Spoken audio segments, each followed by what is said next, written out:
Yo, Bishop, what's up, dude? Oh, I can hear myself on my stream.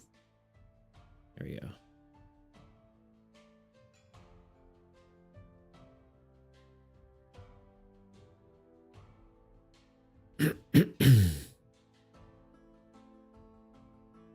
It's been a while. How you doing? Not much, brother. Hope life's been treating you well. It's been all right. You know, same old, same old.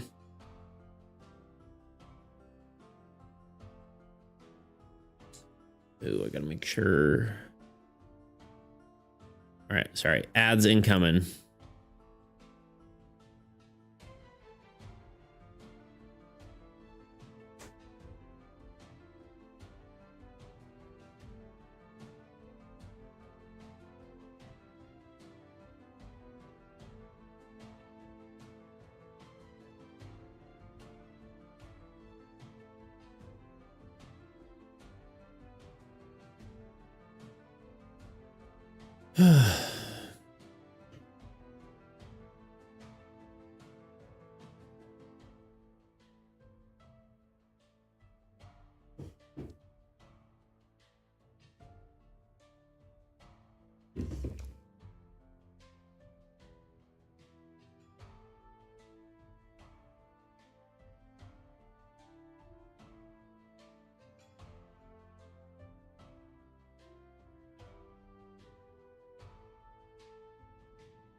Tebow, what up, dude?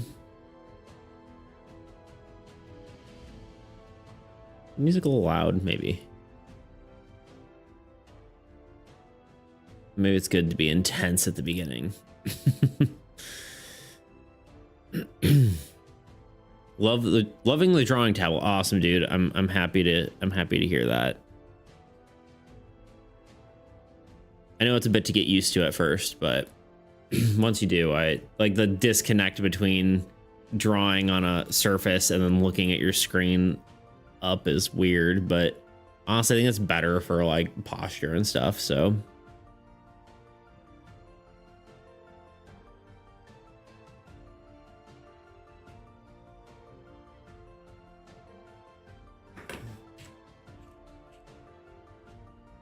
yeah, it's so weird. Okay, sorry. I was just checking someone. Hey, no scratching my carpet. Little kitten. Anyway, I'm gonna try some new technology today. Tuna, what up, dude? Daylight savings. Ah, yes. Don't you guys have it like a week or 3 later or something like that? Is this earlier? Yeah, it's earlier. Oh, happened today. Ah, okay, yeah. I was gonna say, I think it's like a week after us for some reason. Understood. All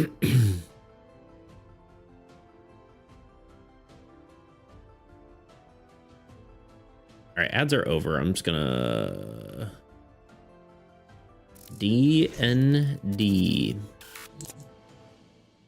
Okay, I want to try a new thing, and I don't know if it's gonna work. I especially don't know if it's gonna work if y'all are on mobile, but let me try it.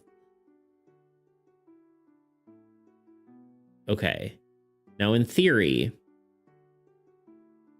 if you click on the screen, it'll show where you've clicked and have like a voting map. Like if I like, okay, we're gonna go to the forge. Oh, it does work. Can I do multiple clicks? No, only there we go. Or maybe I can do multiple clicks. Yeah, I can, which is kind of lame, but interesting. I guess it's kind of to my detriment if I just click a bunch of times. Or maybe I get 3 clicks. Or if I click my own, does it go away? I guess it's a click over a certain amount of time. I was gonna say it. The first thing people are gonna do is just click on dumb things that don't make sense. Okay, so it does work. I'm just gonna do a billion clicks real quick to see how it works. Okay, yeah, I get like 3 clicks. Understood. I click all in the same spot. Does it just Yeah, okay, cool. We've got someone else clicking. I'm assuming it doesn't work on mobile, but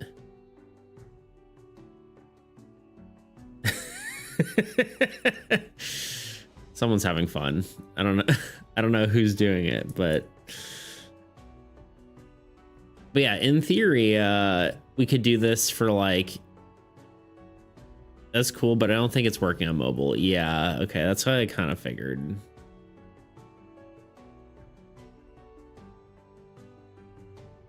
Yeah, 3, I say. Wah.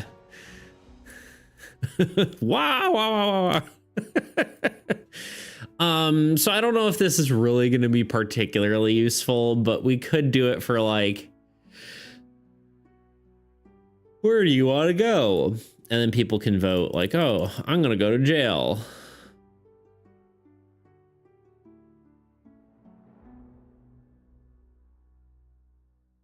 Good to have. Yeah, it's another tool in the arsenal, right?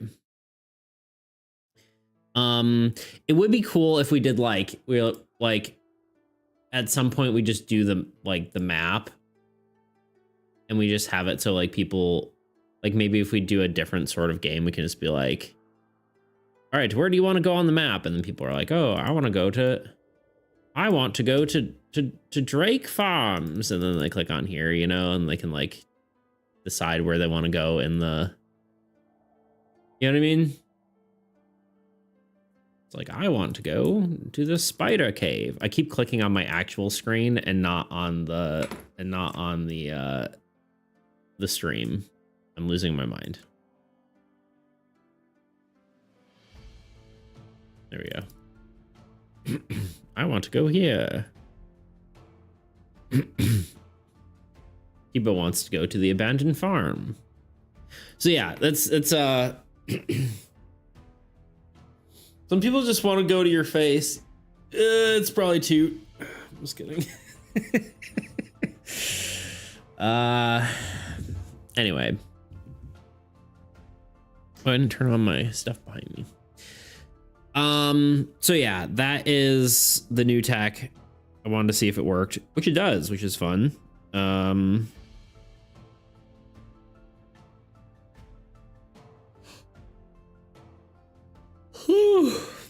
Sleep.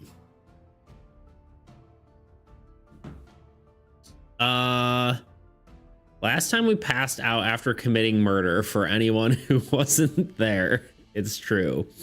Okay, let's get started. I just kind of wanted to see if that would work. I'm probably going to turn that off when we're not using it, because it's just simply like an on-off button. I hit pause. Is it? Oh, it just leaves it there. Okay, reset.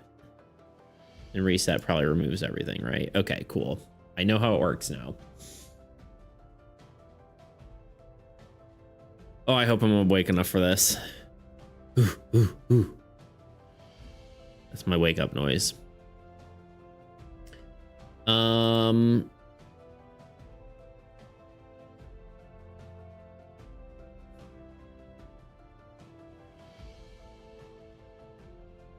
Sorry, I'm just double checking everything here.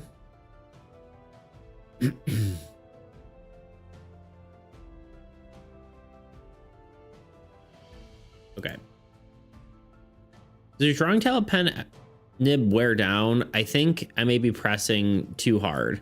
I mean, it does eventually. You definitely don't need to press hard, but if it does wear down, there are replacement nibs. You can literally just like my like pen holder has like a a bunch of nibs in it, you know? And there's like different types of nibs. So like if you want to have different textures or whatever, you can swap them out. So it's not a big deal, even if they do, but yeah, it came with 3 fresh ones that can unscrew. Yeah. You don't, you definitely don't need to press too hard, but you always mess with like the sensitivity of stuff. But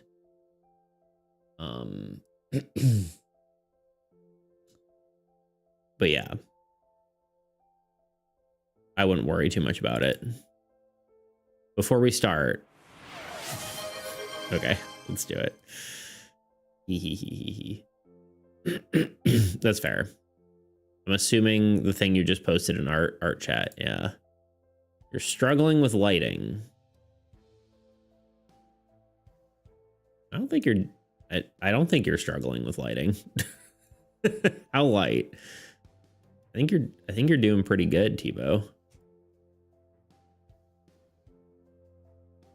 Forgot to turn on the reroll redeem. Okay, I will do that. All right, we'll do a quick art review for Tebow, even though I think he's doing pretty dang good. So this is his normal thing. Yeah, I was tempted to turn off all the redeems, and I'll probably maybe turn off like some of the like larger intrusive ones, like art review and like and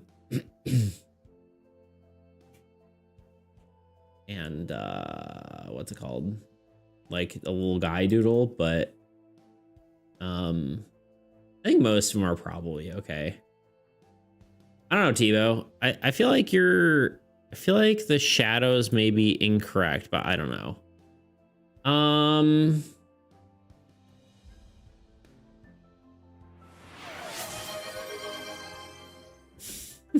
Fortoot. Okay, let's look at this real quick. Your lighting is coming from here, obviously, right? Like you're doing good. It's hitting all the spots you would expect it to hit. And maybe the light's even coming from here in this case, potentially. It's kind of a little bit of both. I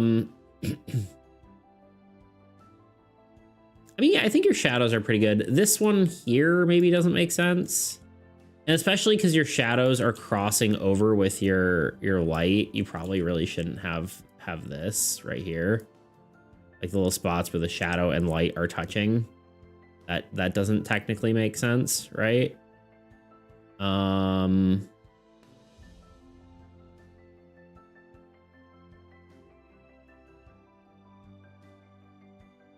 And yeah, this shadow here doesn't make sense either. Because there's like underneath it, there would be shadow, right? Like here, there would be shadow, but up here, there would not be.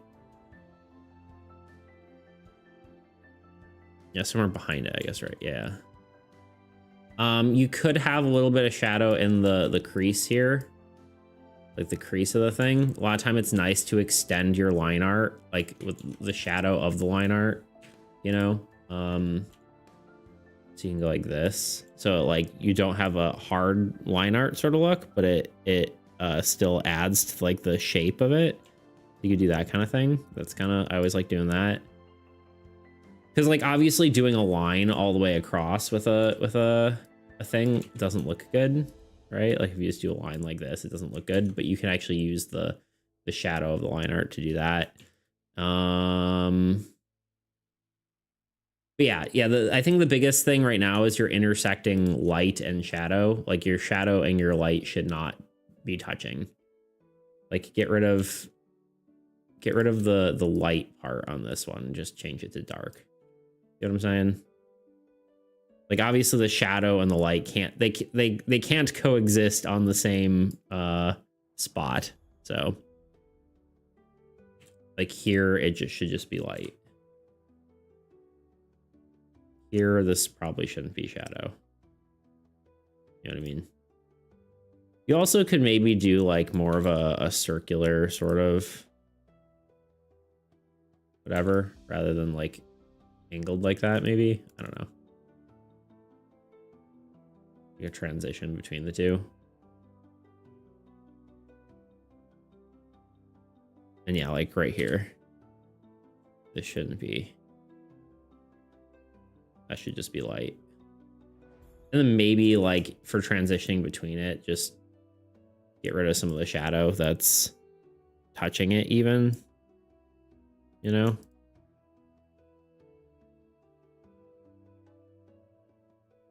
That doesn't make sense. You know? Hopefully that's enough advice to get you going there. Yeah, that's actually nice. Yeah, there you go. What do you mean actually nice? You ever doubt me? Just kidding. You can even do some like more more darker shadows here. Yes, you doubted me. Okay, that's fair.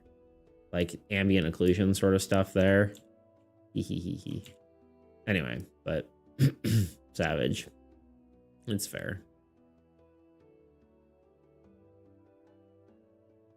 One of the things like people recommend too is the darkest point is usually not at the edge, but right before it, like here. Because usually there's your light source is going whoop, and then bouncing back. So you get some of that bounce light. So you could make like the edge just a bit softer, potentially. You know what I mean?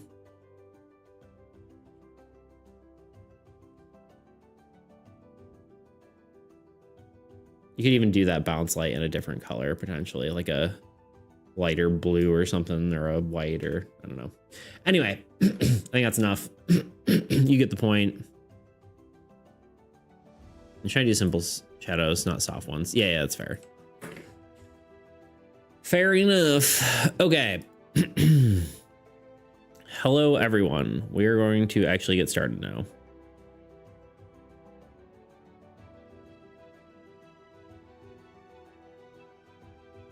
Let me grab my little guys here. I gotta sneeze.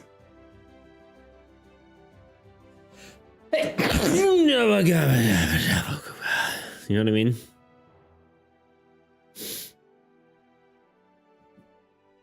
Suggest, bless you. Oh, Streamerbot.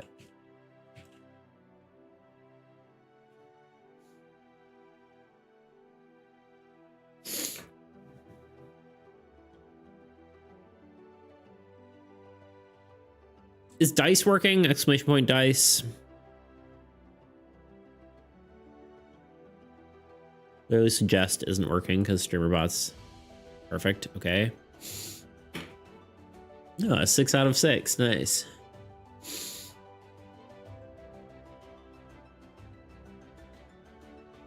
Okay. If you want to test the suggest command now, it should be working. Okay, this is loud. There we go.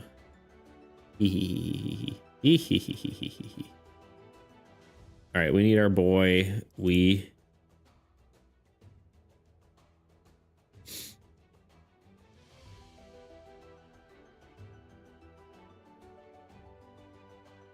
By our boy, I mean our non-gendered character.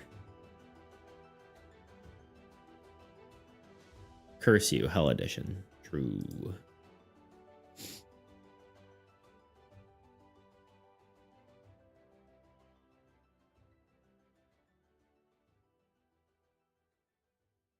There we go. Wee.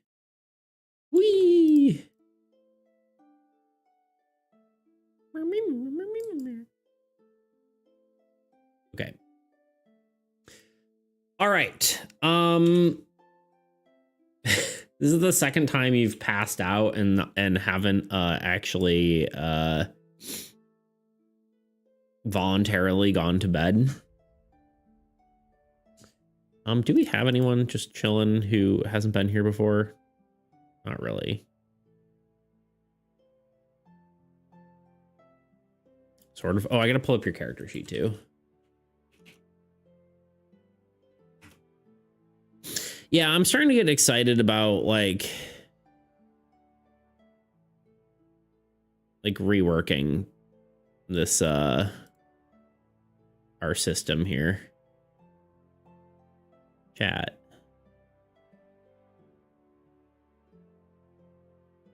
We don't conform to traditional bedtimes. You're not our mom. True. Yeah, you had 1 health. Let's heal you for 27. We'll have to do a level up soon too. Maybe. I don't know. We'll see how this goes. I'm still trying to figure out how I feel about the whole format and what we can do better. But anyway, that was the other thing I wanted to pull up. Was the calamity. They changed the whole.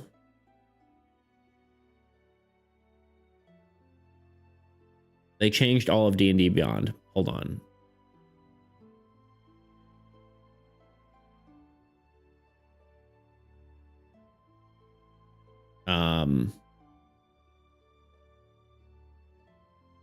How do I find my... Why would they change everything? I don't know how to use it anymore. Play D&D. My campaigns. There we go. Okay. All right. Quick, brief overview. Real quick. If you have not joined us before, this is our Chat Does D&D. This is the world of calamity. 500 years ago, chaotic magic swept through the land. Through the planes of existence. Sorry, I can't read my own stuff. Chaotic magic swept through the planes of existence, collapsing them into a new world, most just referred to as calamity. Few survived its mayhem and found one place of refuge left in the world. A massive floating island holding a mysterious crystal protecting its inhabitants from the chaos that plagues the land. Protecting its inhabitants from the chaotic magic that plagues the land below. You are a member of the Adventurers Guild, a prestigious organization that provides for the people who have escaped the calamity, along with saving anyone else who still might be out there, and maybe one day restoring the world to its former glory. That's the whole prompt. You are a character named Wee. All of chat uses said character to you're basically a hive mind, right? So we just want to get that bag. Yeah, you can do whatever your heart desires, but yeah, if most of the things are on the screen, if you want to suggest to do something, if we're kind of voting for it, you can do the suggest command. If you I ask you to roll a dice, you can roll the dice. I think I want to try something new today. I really wanted to put it on screen, but I just didn't have time. If you are trying to say something in character, make sure to do it in quotes. And if you want to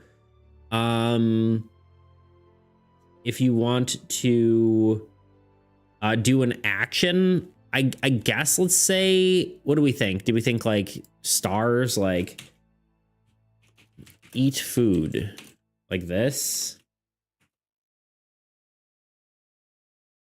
that what we're thinking? Does that make sense? Or do you want to do parentheses or what? Just kidding. My suggestion today is revisiting the farm. You good? So I think that is how we do it, because otherwise I don't know when you're joking or when it's a serious suggestion. So let's try that today.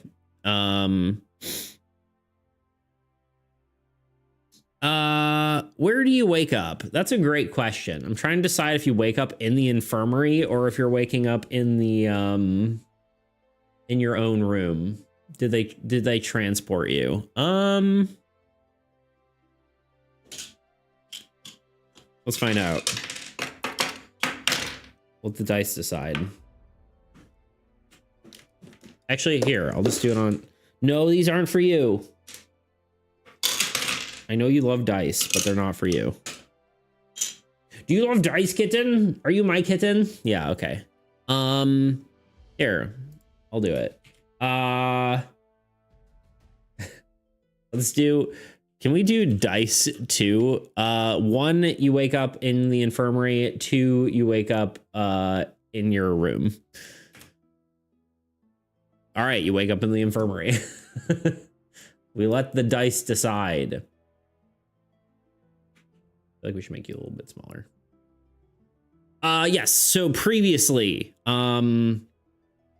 you had gone on an adventure and you, what happened to you? You went to investigate a, apparently a haunted, laboratory of a scientist, and eventually it turned out that the scientist was basically performing illegal experiments and trapping a soul within within his vault, and essentially you ended up killing him, but he also did a lot of damage to you. So you had passed out, and you are you wake up in the infirmary. We wake up in the tomb of the dragon Luna. True.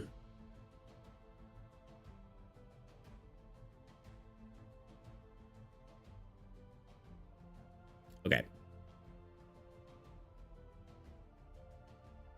So, yeah, you wake up.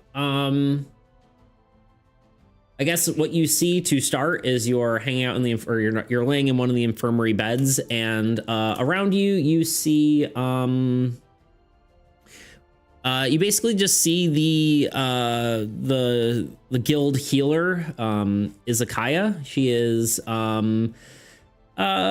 sitting at a desk, and she's arranging some of her like medicines and stuff like that.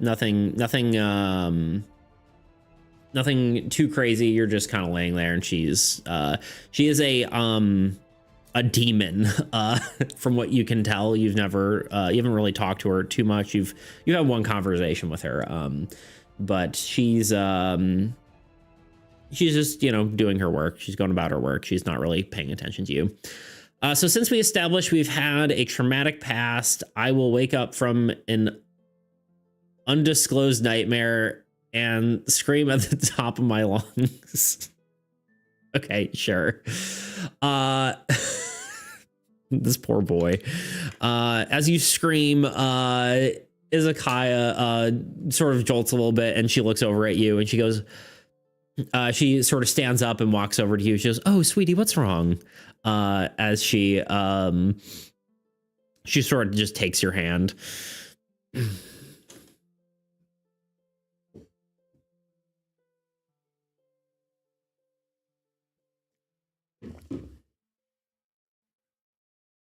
But yeah, I dreamed I committed a murder. Well, unfortunately, that's potentially true. You are definitely going to have to, I can't actually remember her voice. I'm doing just like generic female. She's more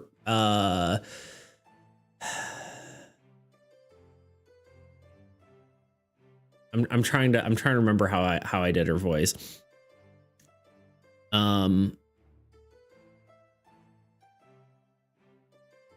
Okay, she just kind of goes, just, "Oh, sweetie, you sort of did. You really are going to have to talk to the guild master. She's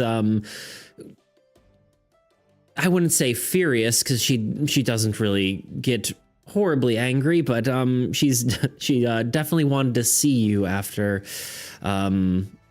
yesterday's incidents." Oh, starts weeping like a little baby. She starts petting your head. Just comforting you. She's like, oh, it's gonna be okay, sweetie.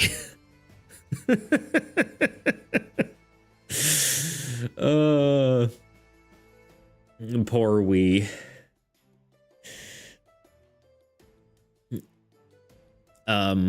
Izakaya gets up and hands you a cup of warm milk, and she goes, it's gonna be okay. I mean, it seems like everything's been sorted out. Sorry,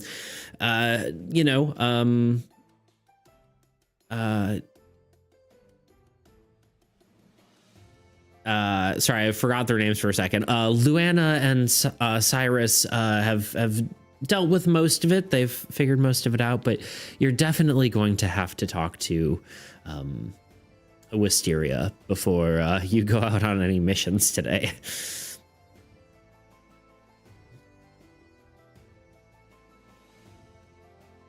Oh, I didn't do the push-up sit-ups. Hold on, we gotta do that real quick. Do I have? I don't. Here. I forgot. I forgot. Oh, I also have to turn on the... Remind me to turn on the notification thing, or the dice thing.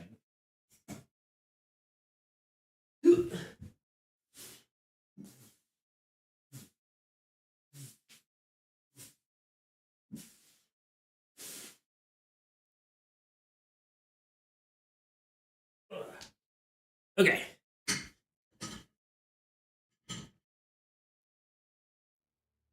Nope, wrong display.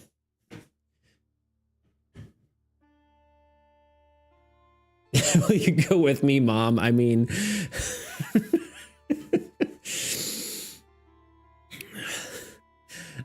she laughs a bit and goes, I'm sorry, I can't go with you. I have other patients to attend to, but you'll be all right, I promise. Wisteria, well, Stern isn't going to be too harsh, I'm sure.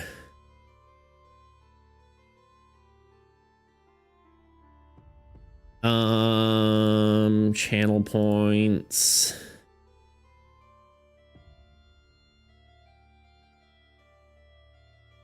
Reroll advantage. We'll turn off art review. That. Okay.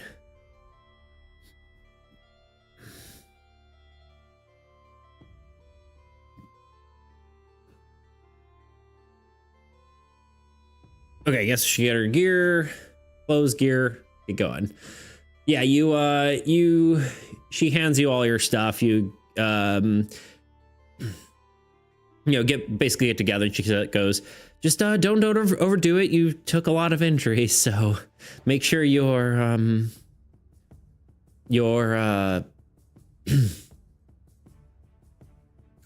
sorry, my brain's still not working, I guess. Make sure you don't overdo it, okay? And she kind of like pats you on the cheek and sends you on your merry way.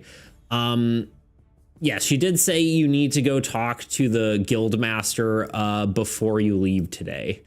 So you do need to go talk to her. Who you've never officially met, I don't think. So you've talked to the quest master, Reyna, but you haven't talked to the guild master, Wisteria. Okay, bye, Mom. I mean, dang it, have it. Dang nabbit. Okay, yeah. So obviously you can go get a quest. You can go, talk to anyone you want, but you are required to talk to Wisteria before you leave. So what would you like to do today?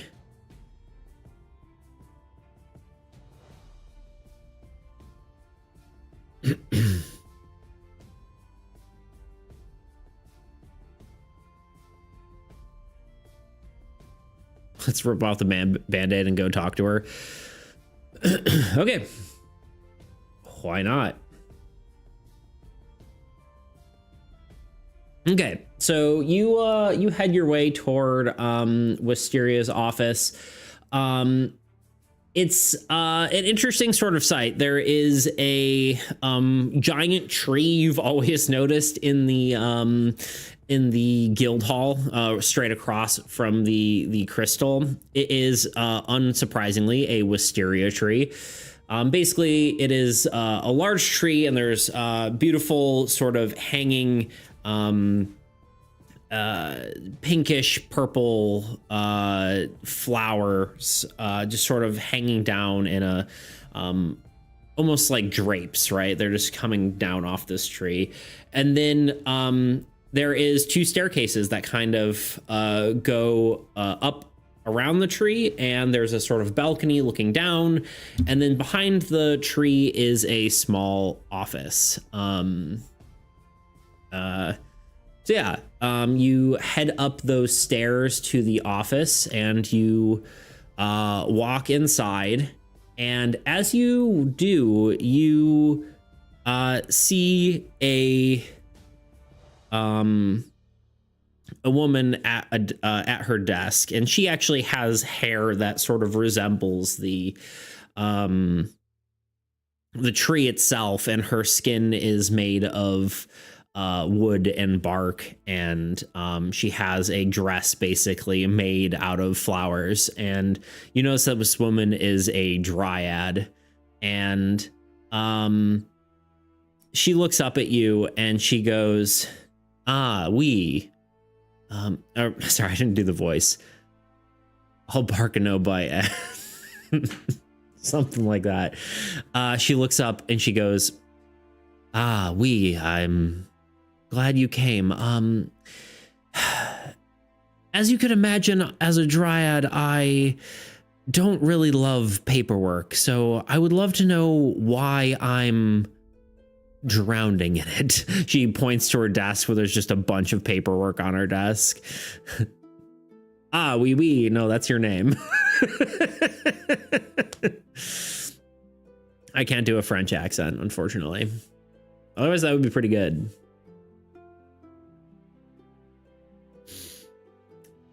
But yeah, she asks you why she's having to do all this paperwork.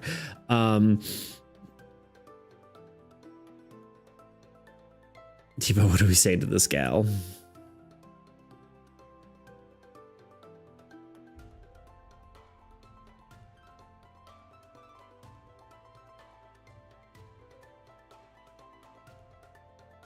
I'm holding back my tears still.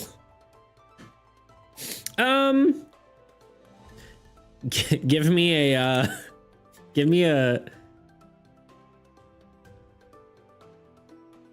I just finished concept 1. Nice. I'm here now. Okay, welcome. You're being scolded for murdering a man. Oh, look at that. Look at the little concept 1. Looks good, dude.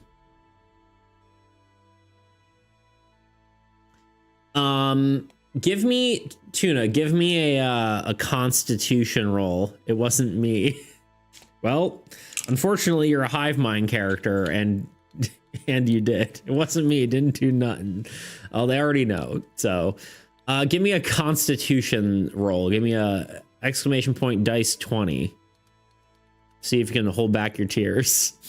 3. You can't hold back your tears. You just start crying.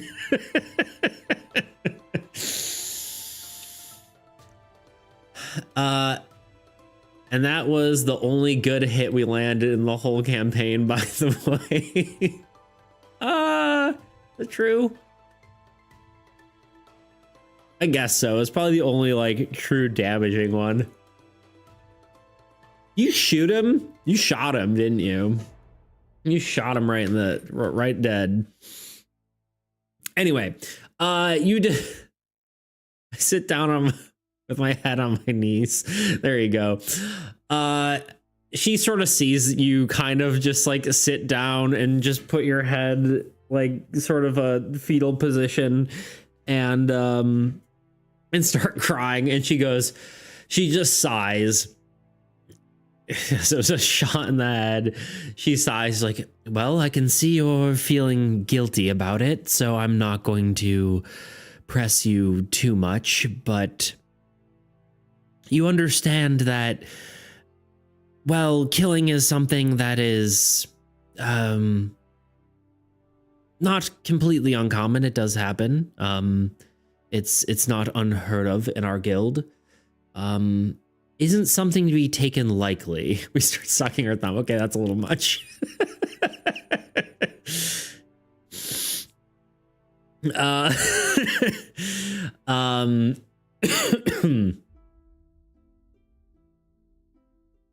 And she goes, here's all I'm asking you. I'm asking you to be more careful, okay? I expect you to uphold the values of this guild, and if you cannot do that, then well, there will be bigger repercussions. But for now, I will do this as a one strike, and if you continue behavior that is not fitting to this guild, then I will have to expel you. But again, I am not fully obviously what's his name? Oh, I can't remember the scientist's name. Oh, I do need to pull up my notes anyway, but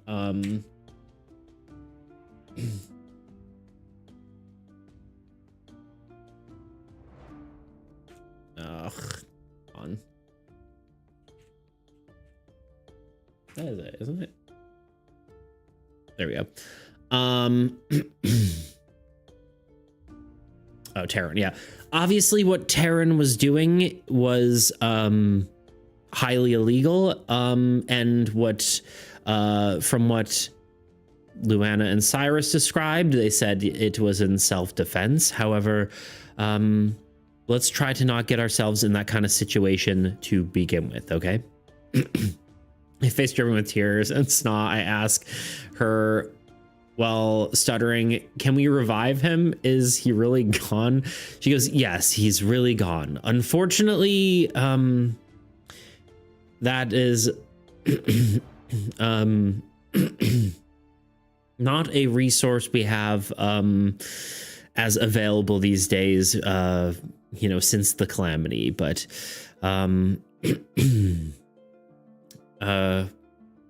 he was not a good man, so I'm not going to start weeping loudly again. She goes, she hears you weeping, and she goes,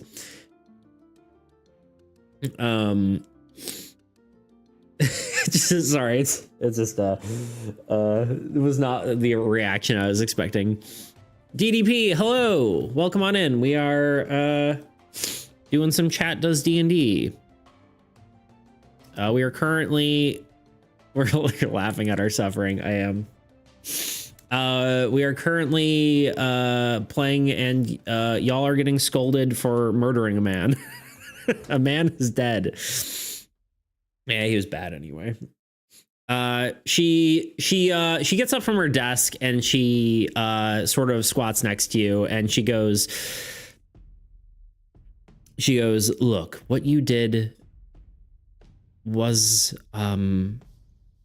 did not exemplify what we look for in the guild. We try to value life over pretty much everything else. However,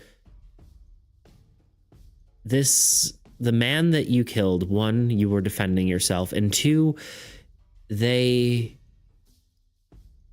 were defiling life as well. Their practices were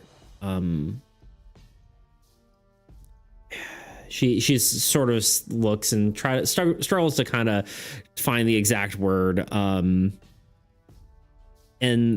then she says, the life, or the life of someone, or rather their, after death, they their souls, those are sacred as well, and you protected that, and that is something you should be proud of. But you also need to be more careful. Understand? And she sort of puts her hand on your shoulder, and before standing up and walking back to her desk, and she sits down and just goes, if you need some time to gather yourself before going back on a mission, that is fine by me. Whatever you must do, but if something like this happens again, if a citizen of refuge dies by because of you, if it is in a situation where it can be avoided, then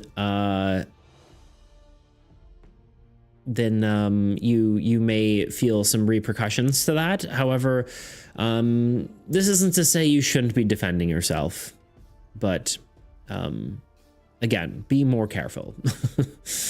Yeah. By the way, the floor of her office just has a puddle of tears, not drool, where we weeped, and we're not cleaning it up. Still on my business trip, can't hear, but hurt you all. I can't hear, but I all of you.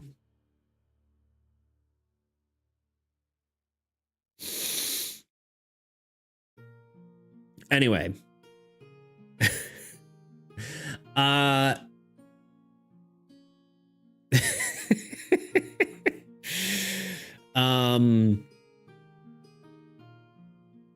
But yeah, that's pretty much all she's got to say to you. Are you responding in any sort of capacity, or are you just gonna kind of get up and move on your merry way? And by merry, I mean very sad way.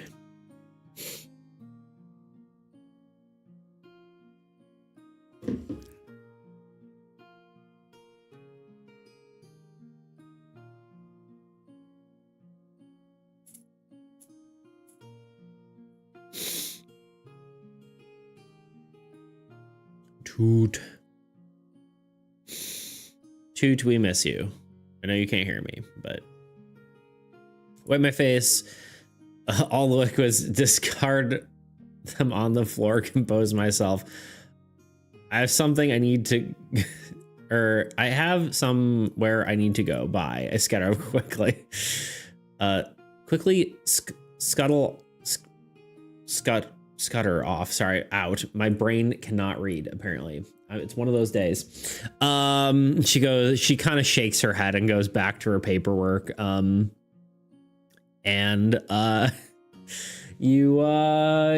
walk your way down. Where are you going? What are you doing? Hey, that's not yours. That's not for you. What are you doing, huh? What are you doing? Why are you acting up, huh? Why are you acting up, huh? Yeah, where are you headed off to? She doesn't seem to stop you. She's done with that conversation. She got her you got scolded, and that was that. She's made of wood, so she's just gonna absorb all that. I mean, she's more of a spiritual entity, but yeah, she's a dryad. That's probably something I'll need to take up with HR. If so, no, he's not gonna absorb all that. Her office is still her office.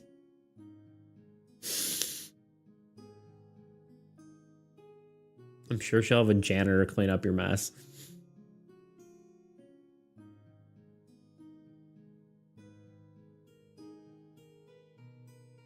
Okay, so it's time to go to the farm. Okay, if we could go to the farm. Does anyone, you kind of head back to the hey. What are you doing? All right, the kitten.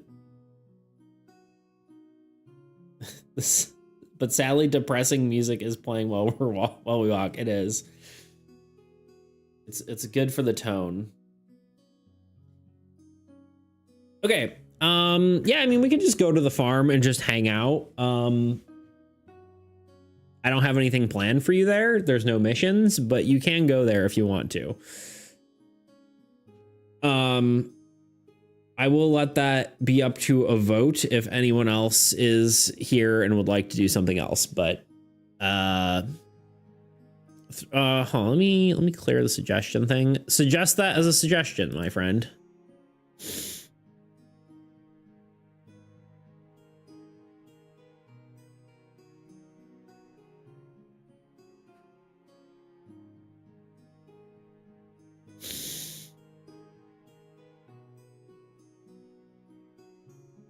I'm redeeming for you.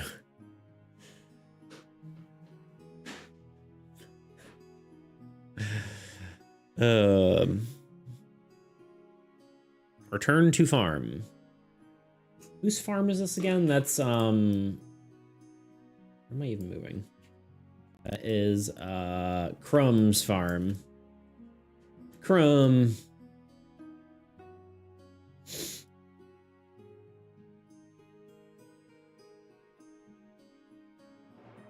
We'll give it a few seconds. I'm pretty sure most people are just hanging out lurking, but the old man orc, yeah, Crumb. But if anyone does have any suggestions, now is the time if you'd like to go somewhere else. Okay, we'll do some sit-ups. We'll do some sit-ups while other people well, let me do this real quick. I'm low energy, sorry, I'll mostly be watching. You're totally good. Let me give a few options real quick. Now the time is now. Now is the time. Just a few options if you would like. There are a few other potential things you could do as you're looking at the mission board. You could go to the spider cave. You could there are let's see. There seems to be trouble in a weird town that is frozen over. There is a sort of dispute happening in the east with the druids in the east. There is some weird sort of speckles of, or like weird dancing lights in a forest to the northeast. And of course, there's always the library to go to, and there's also the lost city of Taladan. So, Yui, hello!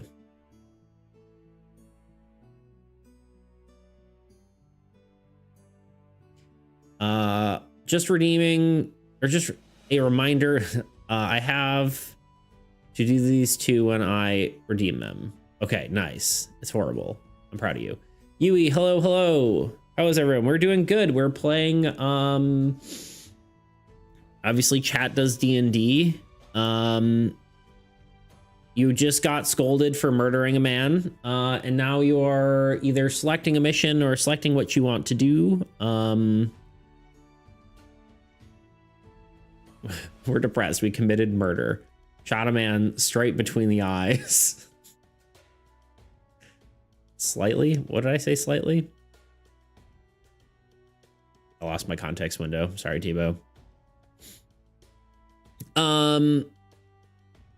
Yui, currently, if you'd like to, if you're have time to participate, if that's what you're looking to do, we are Tuna would like to go hang out with a farmer. That's what he wants to do. He wants to go hang out. No real mission there, but we can you know, hang out with an old farmer man. I don't know if you heard the missions I was listing off, but I can list them off again if you would like.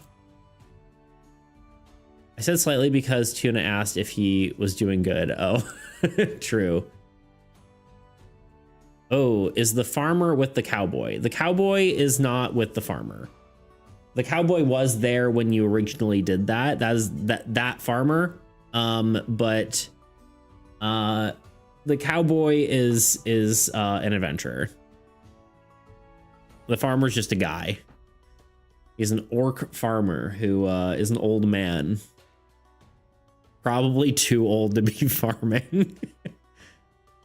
Okay, let me relist the possible options. We have the spider cave that needs to be investigated. We have let's see, there's a problem in a frozen town that needs help with. There is a dispute in the east, sort of I honestly can't remember what the dispute is over. There's some druids and they're having a problem with some cattle ranchers in the east. There is some weird dancing lights in the northeast that are sort of flickering through the forest. So that is they're looking for investigation on that. There is, of course, the library we can revisit. Basically, a giant library where sort of a dungeon, and then there is the lost city of Taladan, which is also another sort of dungeon that you can check out. That's probably plenty of options to give you. But those are the options. Oh, you just reminded me. Let's call Guppy. Okay. You Spider Cave or the farmer. Okay. Here, let's just throw as a suggestion.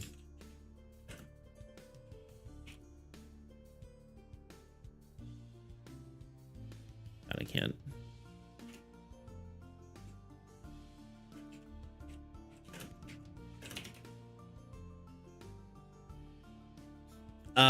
Let's call Guppy. Okay. All right, if anyone, I'll let y'all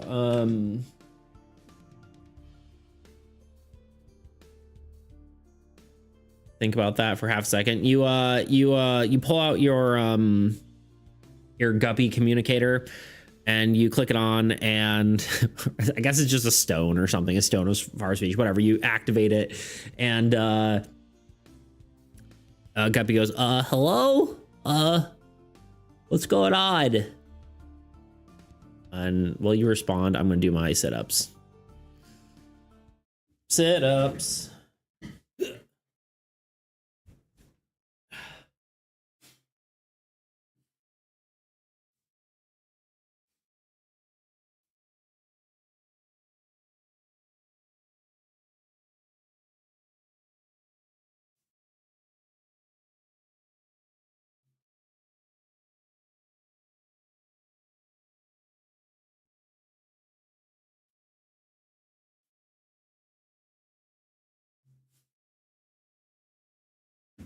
I suppose I'm actually doing crunches, not sit-ups, but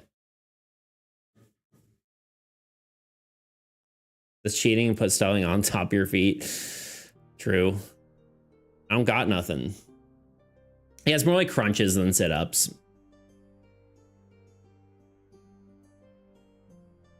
I ain't got nothing. I guess I could use my chair, but... Oh, hi. Okay, let's run the vote. I think this works with 2 options. Let's see. Press the button. What should the character do? Just don't vote for 0.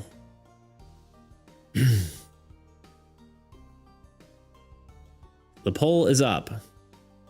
Please vote. We respond in a sad voice, holding back tears. Guppy, I just killed a man, but again, it's his head. Pulled the trigger, now he's dead. I know. I got you. Oh, I got you.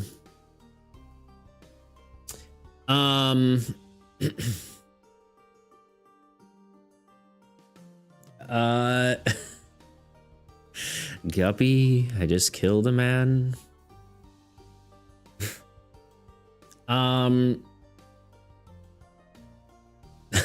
I guess Guppy Guppy responds. He goes, I don't know how to respond to that. I'm sorry. I'm sure they were a bad guy. So don't worry about it, you know.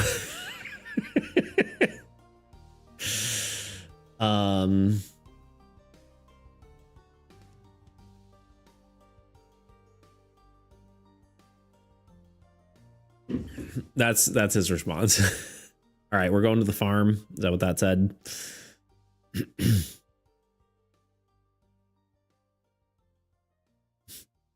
Have you ever taken a life, Guppy? Seen the life fade from his eyes?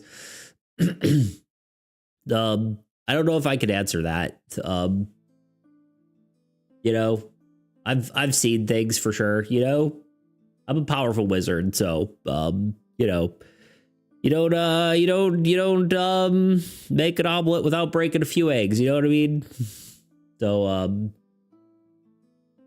you know, sometimes I don't know. I got nothing for you, buddy. I think you're gonna be okay. Okay. Do you want like a book, like a therapy book? Oh, Guppy, you always crack me up. How can I feel bad when I'm talking to you? It's physically impossible. It's just a known fact.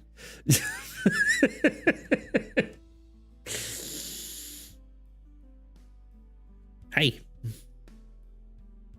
Yeah, if you want like a therapy book, I probably got plenty of those. Probably be good for you.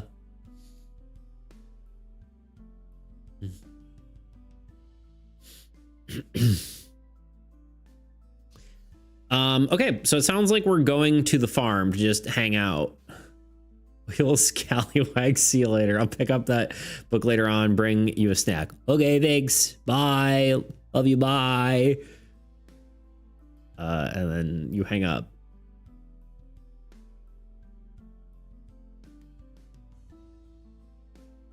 Oh, so y'all don't regularly murder people and TD don't. Love you too. Most important part. Yeah, I mean, it depends. It's a little different because like you're on a the guild has a reputation to uphold, and murdering people doesn't look good, especially within the city walls. If there's creatures and stuff you kill, that's more morally fine, but I hate when the DM doesn't let me kill people. I let you kill people. You're very allowed to kill people. You will be arrested for it if you do it without reason. I don't murder people in D&D. It makes me feel bad. You're more than welcome to kill people, especially outside the walls of Outset City. But if you're killing people, there are going to be repercussions. It is a real world, right? You can't just kill someone with zero consequence.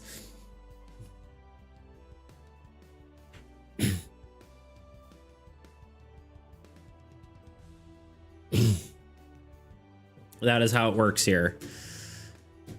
Dude, please don't kill the farmer. He's so wholesome. I see your bloodlust. Indeed. Okay,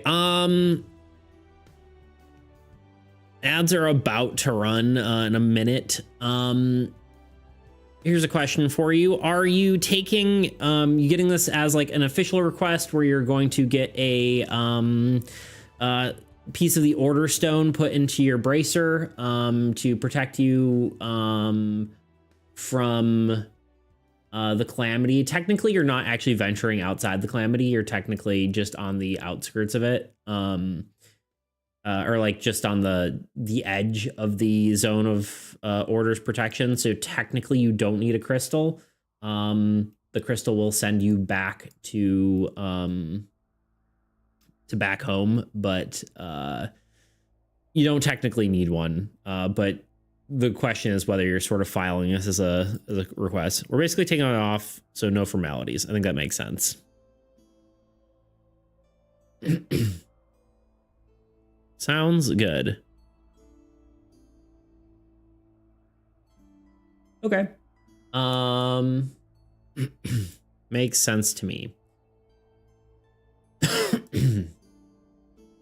Okay, ads are basically starting, so we're gonna take a quick break and then 3-minute ad break, and then after that we will have a whole hour of uninterrupted D&D content. So we'll be right back. I was playing Dungeons and Dragons the other day, and by the other day, I mean Huh. like a year and a half ago. Topical one. And my players were in combat with a monster. This was a pretty standard fight, but things ended up getting kind of dicey. No pun intended there. It was kind of intended. I wrote it in the script, but I didn't think, you know what, whatever. Let's just get on with the story. Anyway, so one of my players ended up getting knocked unconscious. I'm generally pretty nice to my players, so this was actually a somewhat rare occurrence, which is maybe not how a dungeon master should operate, but I just end up wanting all the characters to be friends, and I don't know. But yeah, after the player was knocked out, the very next turn, they were quickly healed by another player and back on their feet as if nothing happened. Then they quickly attacked and defeated the monster. After the session, there was something about this fight that bothered me. And I think it was the lack of impact of not only being knocked out, but the lack of impact of damage as a whole. There were no lasting effects on the character. It really felt like there should be some sort of repercussions after being beaten senseless. And I'm not even talking about mechanically here. I'm talking about from a character standpoint. You would expect a character to at least be somewhat traumatized or afraid or something after being knocked out by a terrifying monster. So when working on my game, I kept all this in mind, and I think I found a way to solve this problem by allowing damage to be impactful to the character narratively as well as mechanically.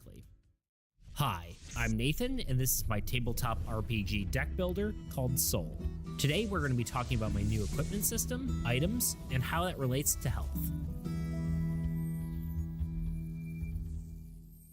When I was trying to solve this problem, two game systems kept popping to mind. One was Mech Warrior's slot-based inventory system. Each weapon or component was equipped onto your mech onto a slot on their body. And when that part was damaged, it would no longer function. And the other one was the singular time I LARPed. Yeah, that thing where you run around in a local park and hit nerds with foam swords. It was high school, I don't know, what do you want from me? I'm totally kidding, I don't have anything against LARPing. I mean, look at me. I'm making a tabletop role-playing game by myself for fun.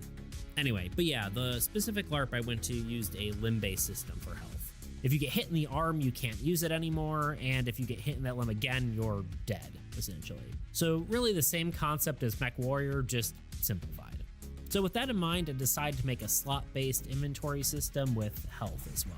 This will help a player sympathize with their character more. Damage generally is pretty nebulous. A player having 25 out of 100 health doesn't really mean anything to them, other than that it's kinda low. However, a character having 2 broken legs and a dislocated arm is probably something they can relate to. This also forces a player to adapt to their situation, both in a mechanical sense and a narrative one. Now, the rest of the details I'm a bit fuzzy on, so bear with me a bit. I have 2 separate ideas on how this will lay out. One is a character sheet that will look something like this, having a slot for each body part: head, shoulders, knees, toes, etc. Except not really that at all, and more like head, body, right and left arm, right and left hand, legs, and feet. I felt like this was a good idea, but after a while I felt like it was sort of limiting. How many cool arm items will there be compared to like actual weapons or items you hold in your hand? Or say you have a character who has a shirt that you like, but you also want a jacket over it. I'm only kind of kidding with that example. Anyway, so instead I just tried a different format, going with head, body, legs, right and left hand, and 3 utility slots that could take any sort of item. I was hoping this would give a player a little bit more freedom and flexibility with builds without forcing them to only do one type of item per slot. So, not sure which way to go, but I'll figure it out soon. There's also a different problem other than me not being able to make up my mind. It's that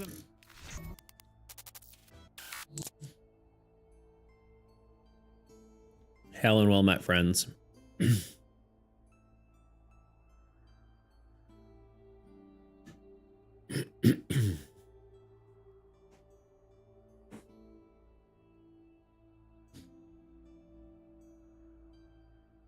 Okay, and there's Yui crashing out about ads. Classic. They also take your money.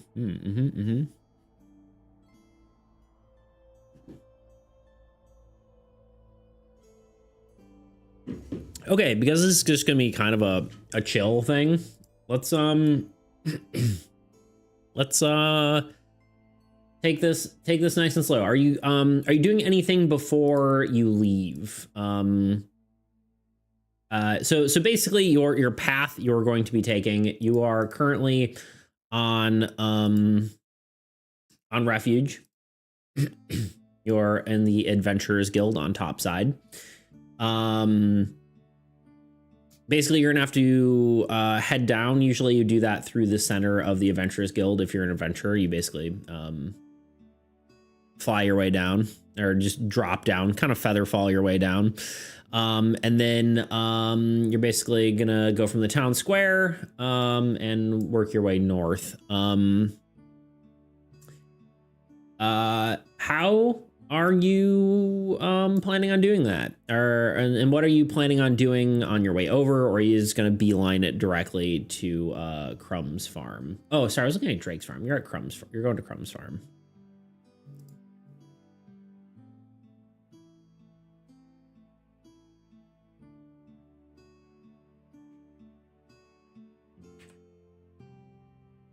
So now I have 90 AED to my name. I got no money or job. There you go.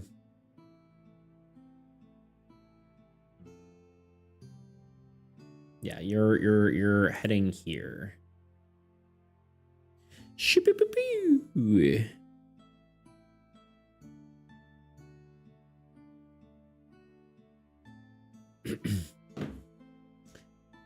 I was thinking getting there ASAP, but I do have a bunch of fun ideas we could do.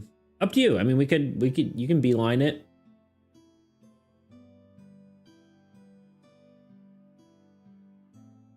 Unless you want to do anything before there, but you can make your way down.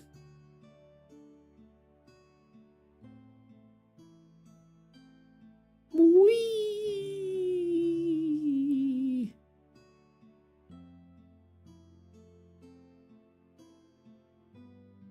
For after we get to the farm, nothing before there. Okay. All right. You get to the Order Stone, you head your way down. You descend down the beam. I don't know what you'd even call it, but you sort of free fall your way down to the into Outset City. You could walk, but it would take you a very long time to get there. It's, you know, miles away. This map is it's a pretty large area. I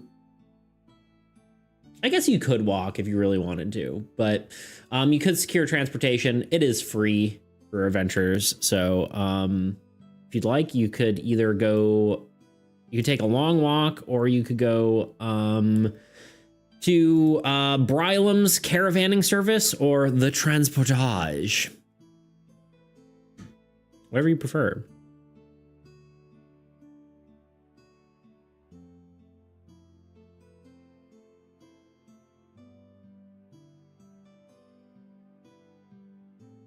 Let me zoom in even more. There you go.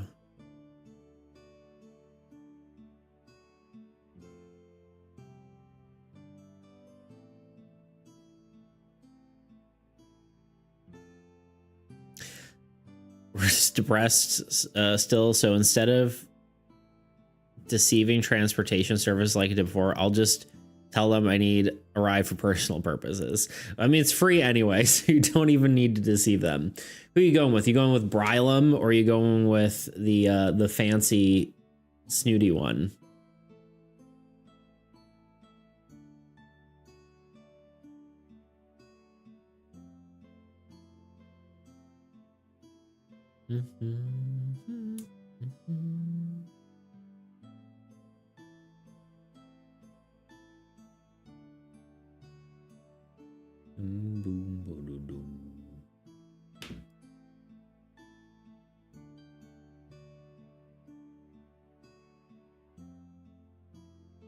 Wow, the benefits are crazy.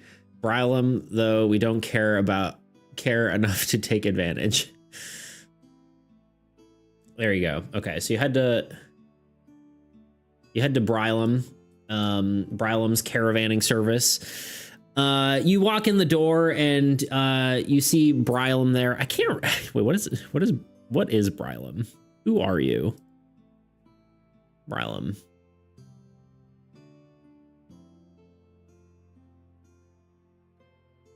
Brylum of Brylum's caravan services, hon. This really doesn't matter that much. But we're trying to have fun here. Outset City denizens.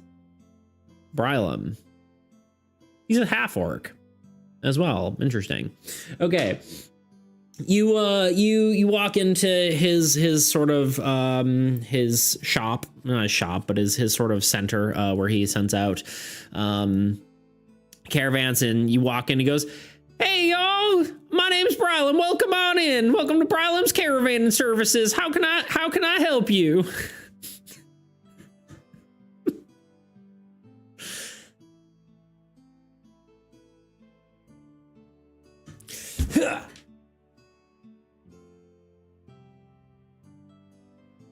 I love the voice. Thank you.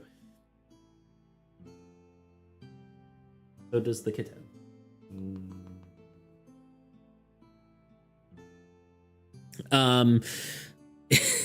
Hey, what are you doing? What are you doing to me? What are you doing? Sorry. The kitten is being a menace. What are you being a menace for, huh? Yeah, I'm a fan of Brylum. So yeah, he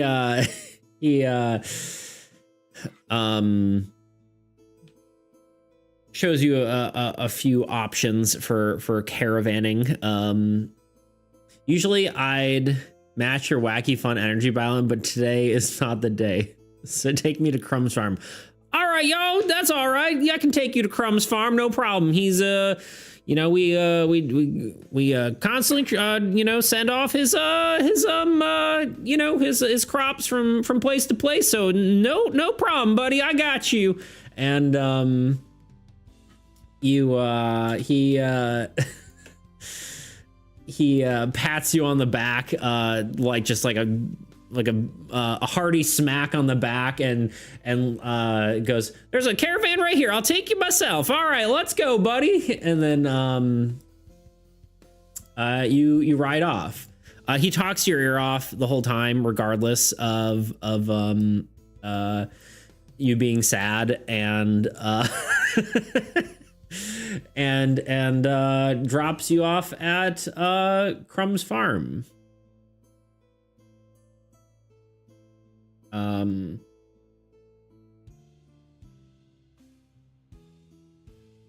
Just you're disassociating.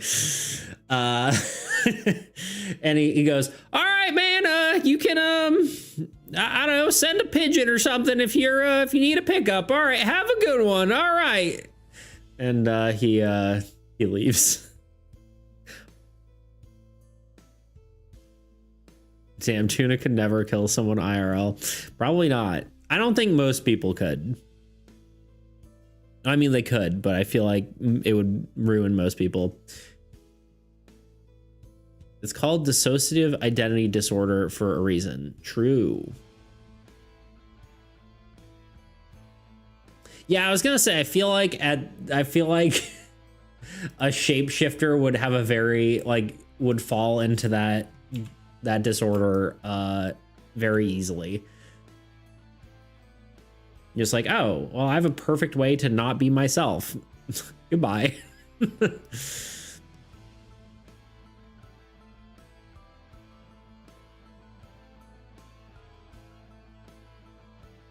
don't think I want to kill someone. Yeah, me neither. I'm good. If I deny this, I'm gonna get put on a list. Tuna's already killed someone. Tuna, that's a compliment. Do not deny it. Tuna's already done it. You already did it. Anyway, you're at Crumb's farm. You step out. You see a sprawling farm, mostly of livestock. particularly sheep, but also some you know, cows and other such animals. And you see Crumb out in his farm. He's moving pretty slowly. He's pouring food into some troughs for some pigs. And yeah, he's just kind of doing his work. He doesn't really fully notice you. He's kind of just you know, going about his work. Hee. That's fair. I don't think any normal person would want to kill another living being. Probably true. Well, who knows? Who's to say, really? Anyway, what are y'all doing? What are y'all doing? It's me, Brylum. Sorry, I'm stuck. I'm trapped. I'm trapped as Brylum.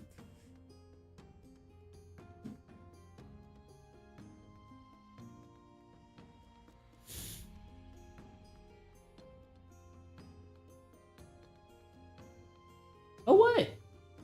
What?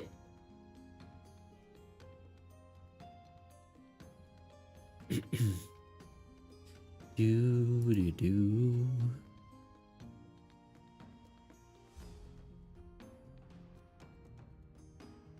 I don't even want to go hunting, but I do like meat.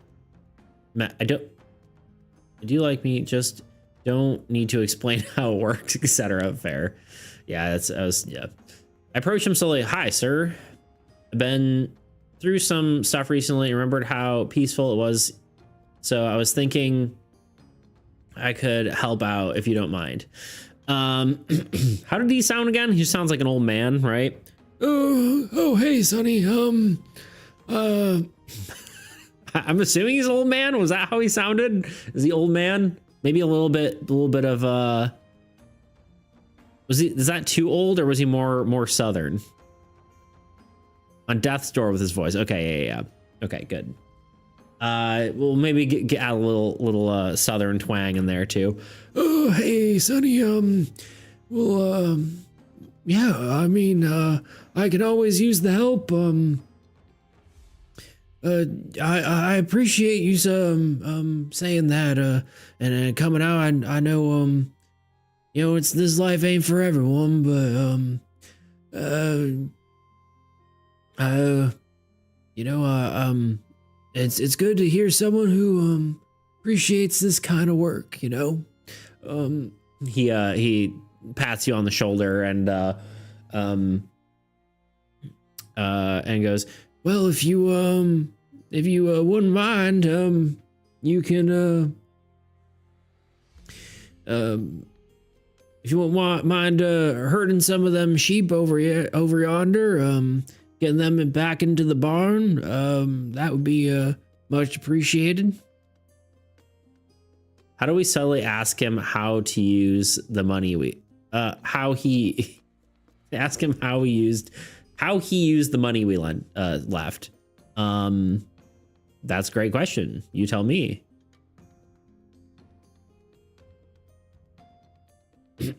But yeah, he's given you a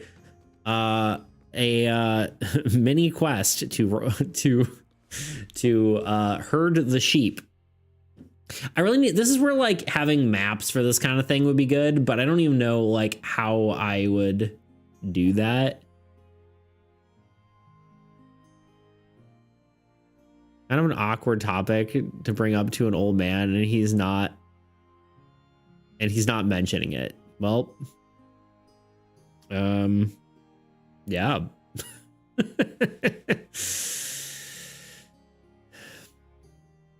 I guess you'll just have to keep talking to him. He sort of leads you toward the barn.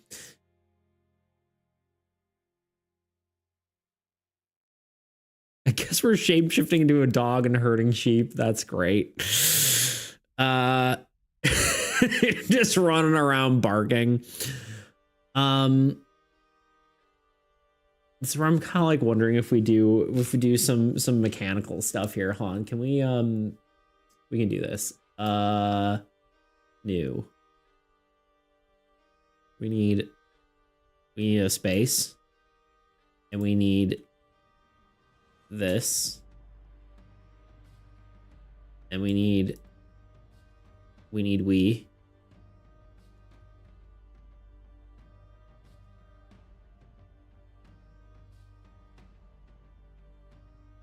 Oh God, where did we go? Where did we go?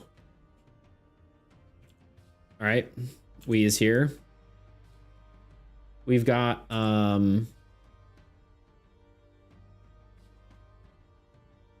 we've got your farm to the farm building to the what direction is that? Left here. And you got some sheep. Do we have a sheep asset? I feel like I have. Oh, I have like a tiny little. Did we do this last time? I swear we had a sheep. Did I use the oh, can I do this? I think I have an idea. They're my blanket shaman sheep, which are I'm just wondering if I can use D&D combat mechanics for sheep herding.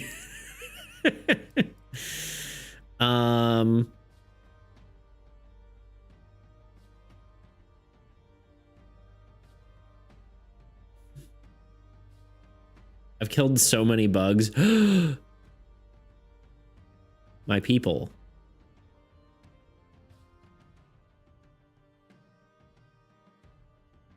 I don't have a sheep asset, but I do have a pleep asset. And you might be asking yourself, what is a pleep? But this is a pleep. It's a sheep made of pillows.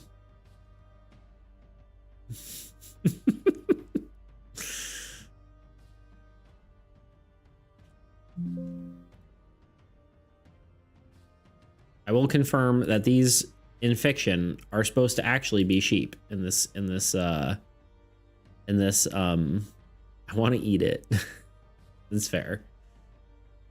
It probably wouldn't taste good. It is made out of cloth and foam and whatever. How do I rasterize an object?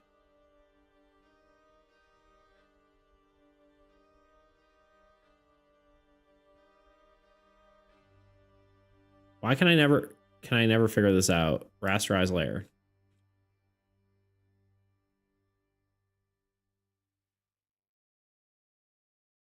Select subject. Literally, this works better. Okay. Delete. Okay, there it is. There's your sheep. All right, mini game. You have to herd. We'll go with 3 sheep. Who knows how fun this is going to be. You have to herd 3 sheep back into the barn. I bite cloth all the time. I don't know why. Well, there you go. Some people do be doing things, you know? Oh, wait, that was the barn.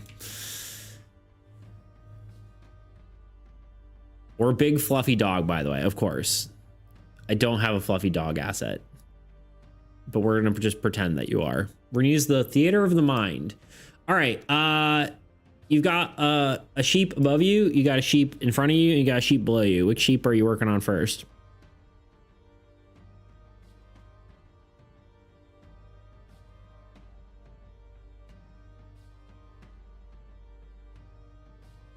Which way are you going to try to get back into the barn?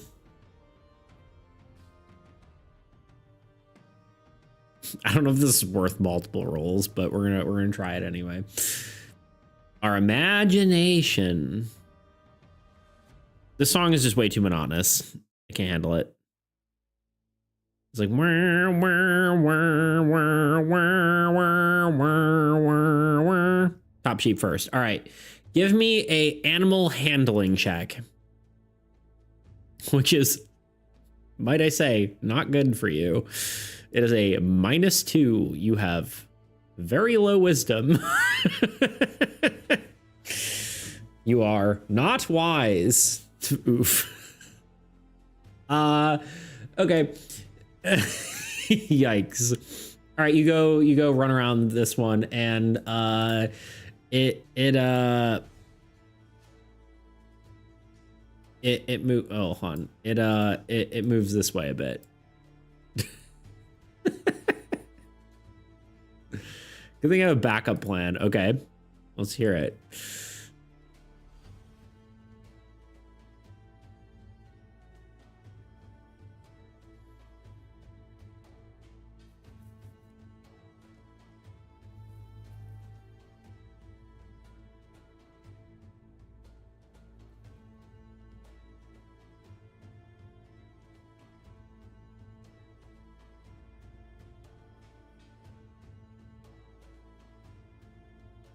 I will turn into a especially attractive sheep and use seduction to attract them to me. Okay, yeah. That sounds like a good idea. Okay, so you move over here. Give me.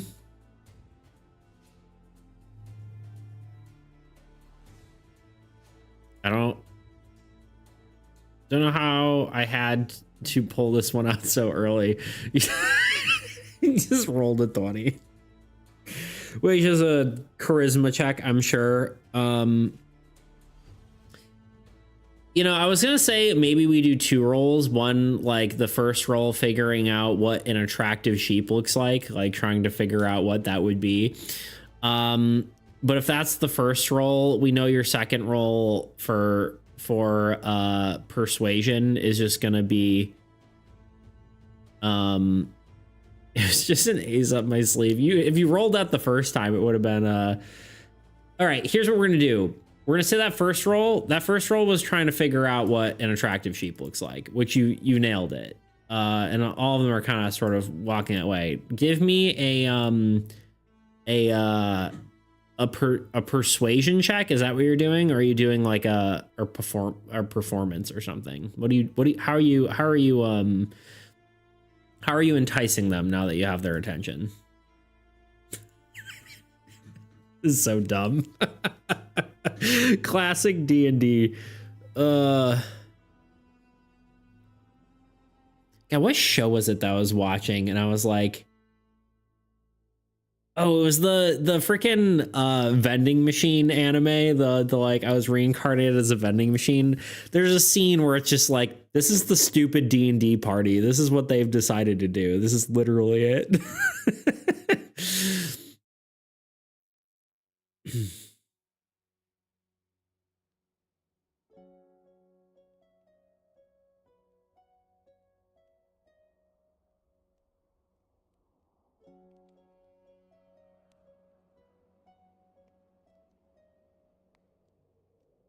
Is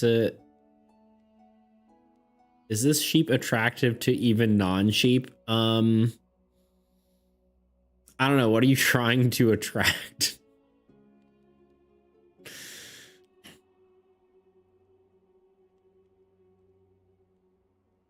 I mean, with a 20, probably. It's probably people probably like, wow, that's a nice looking sheep. You know what I mean? Just imagine Crumb's eyes jumping out of it like a cartoon, seeing the most beautiful sheep appear in front of his barn. I think he's not. I don't think he's here. I think he's somewhere else. He's doing other shit. I think he would think you're a nice looking sheep, you know. 14. Okay, yeah. You again, you're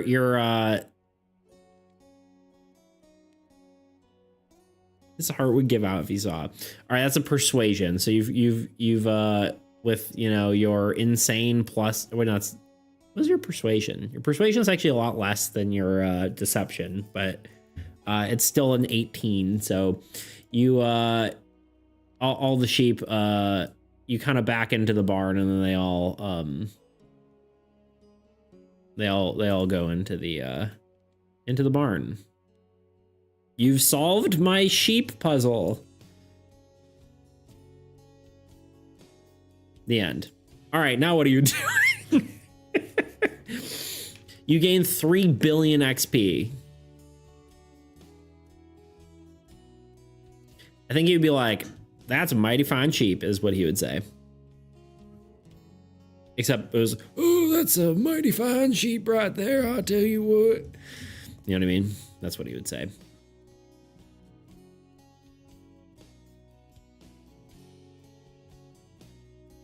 When in doubt, just turn sexy. True.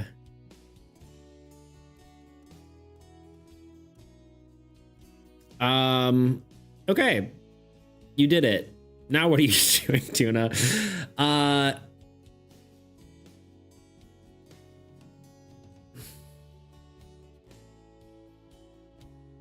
Just ask him if he needs anything from town. Yeah, that's a good idea. You go up to Crumb. You leave the sort of sheep enclosure, but he doesn't go to town often. Yeah, that's a good ask. You go up to him. You ask him if he needs anything from town. He goes, yeah, I suppose I could use a few things. A few of my tools are broken. He points to a few of his farming tools. The wood seems fine, but the metal is bent on a few of his his shovels and stuff, and like a pitchfork is just kind of bent out of shape and broke it. Like the metal's literally snapped. And I was like, if you could have those replaced, that would be awfully nice. And trying to think if he needs anything else.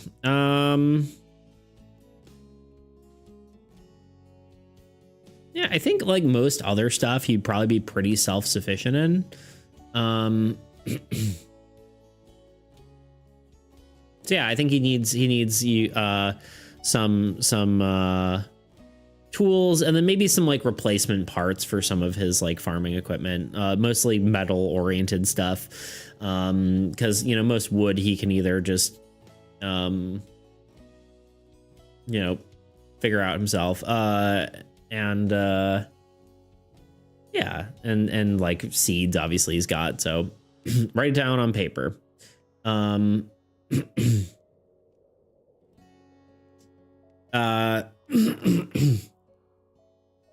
he goes, they should have we have I think a blacksmith, right?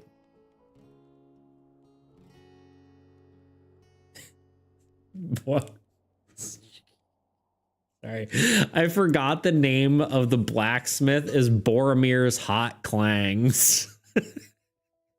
I didn't name it. It wasn't me. He goes, they should have an account for me at Boromir's Hot Clangs. So if you just bring this stuff to them, they'll either fix it right up or replace it. And so no worry about that. All right. And he hands you the tools that he needs fixing. God, that's a name with a lot of vowels, huh? Baomir? I don't know. Baomirs? I don't know. Yeah, that's right.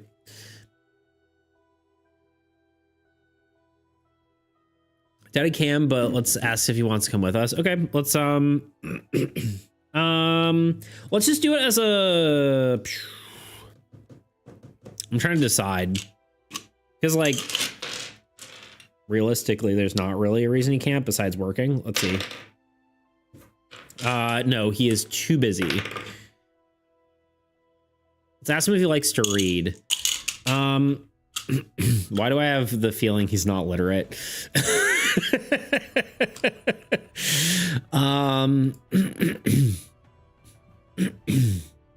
Yeah, he says he's too busy. He's like, oh, I've got too much going on to venture in town. Gotta milk the cows and all that.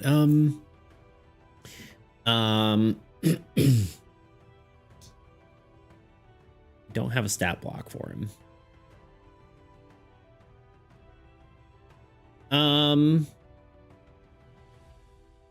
Okay, yeah, when you ask him if he likes to read, he goes, well,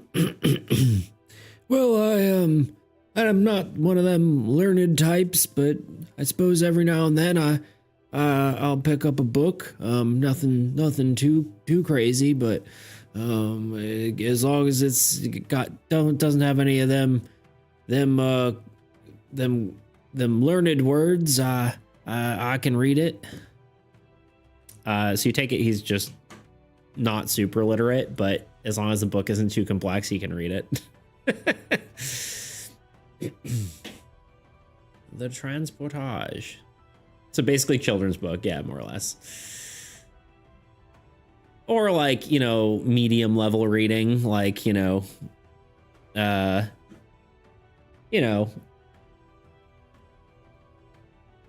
maybe 6th grade or less reading, you know.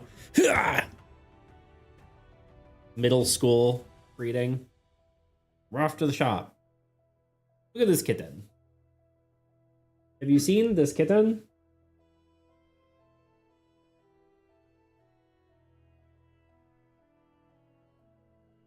Kitten.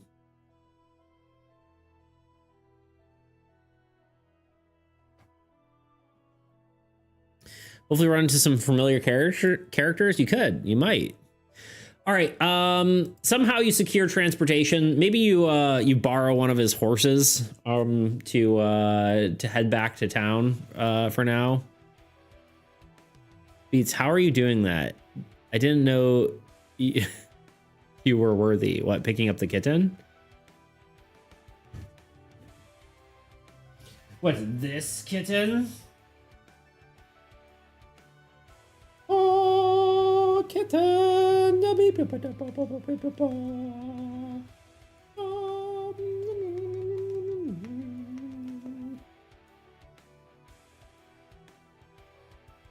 The kitten.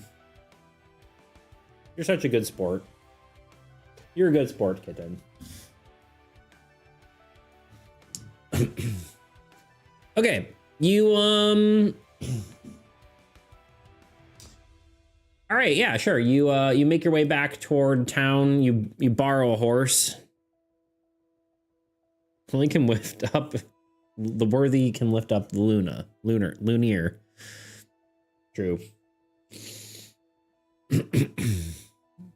All right, you head your way back into town, and you kind of head toward the market area, where most of the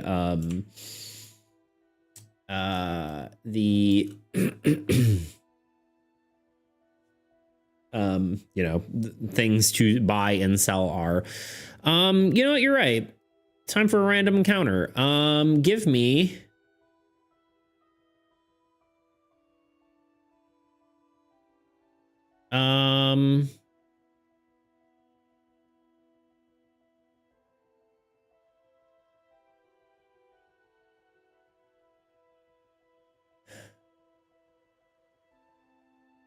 Give me like honestly, like a D.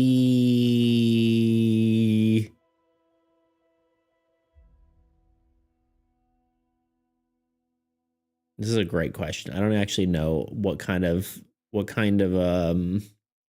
I guess you can't run into other people, like people you wouldn't know that much. Well, screw it. Maybe you will. Maybe you'll make some new friends. Give me a like a D50 roll. See if you bump into anyone. 42, the answer to the universe.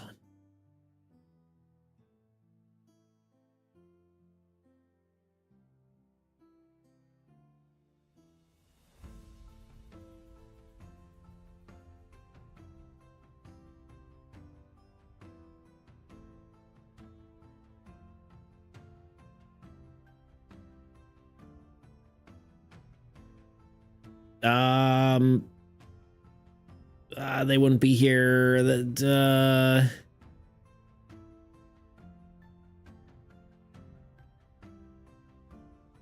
Yeah, I think that makes the most sense. Okay. Wow. That's deep. It is. Okay. Why are you yelling at me? As you yeah, you're for now, as you walk sort of toward town, you kind of pass the town square and you see a disciple of the Order of Justice standing there. She is looks like a cleric. She's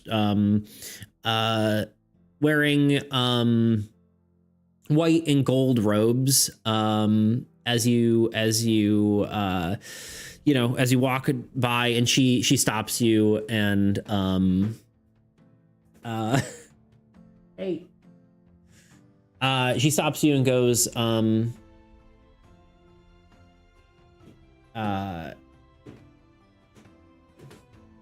girl, stop. Sorry, she's being bad. I'm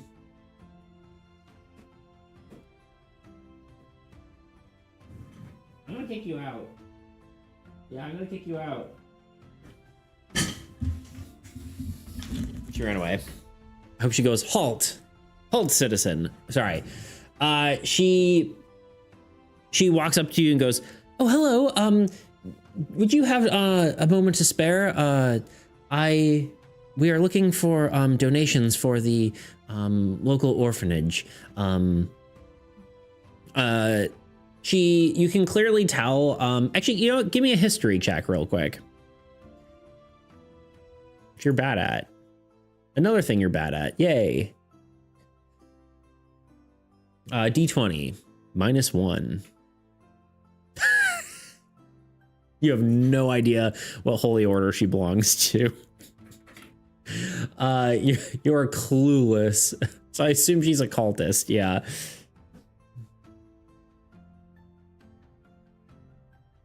But yeah, she asks if you would like to donate to the local orphanage.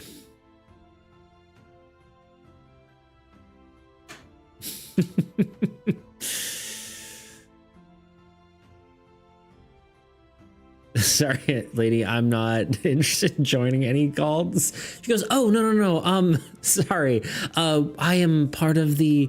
She sort of looks like shy about it. She looks like she's like, I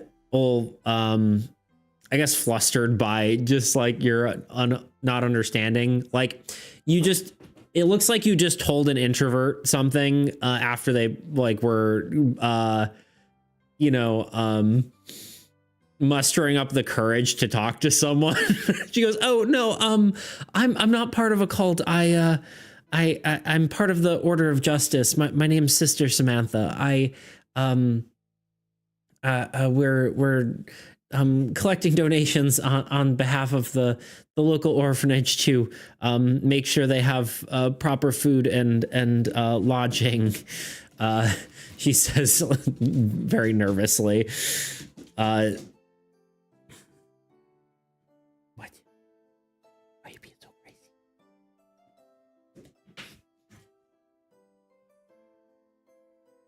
crazy? Sorry, lady, we're not interested in joining cults. That's good.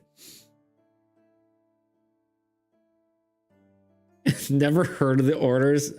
That order sounds like a cult. Is it a pyramid scheme? She goes, oh no. It's part of the it's one of the branches of the God of Order. We value justice for all. It's certainly not a pyramid scheme. We we make sure that the weak are attended to, and the strong aren't do not become too powerful, and that those who commit crimes are punished. And she's just like doesn't know how to handle this sort of thing. Can I do a perception check to see if she's lying, since it would make sense to doubt her? Yeah, please. It would be an insight check though, technically, but you're still decent at. It's the same way. They're both wisdom either way, I suppose, but yes. By the way, I stare down hard while I do this. Okay. 5. You just can't when it counts. She sort of like recoils slightly, kind of. A 2, IGTG y'all. Have fun. All right, dude. Thanks for being here, Tebow. You have a wonderful rest of your day. Thanks for hanging out. She sort of like yeah, just like scrunches down a little bit as you look at her, and you can't actually tell if she's lying or not.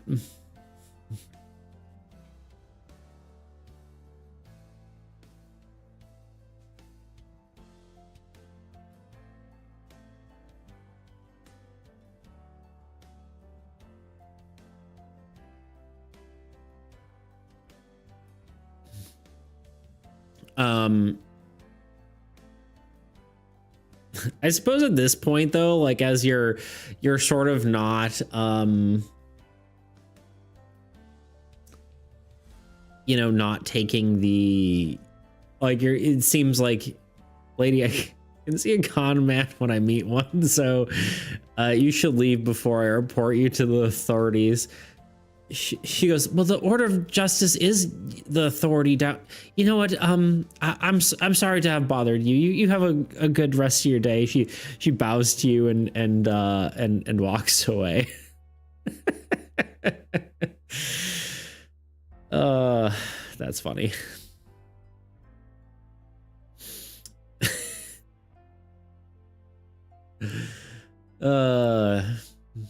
It's funny actually to see how people react to characters that are meant for other people. But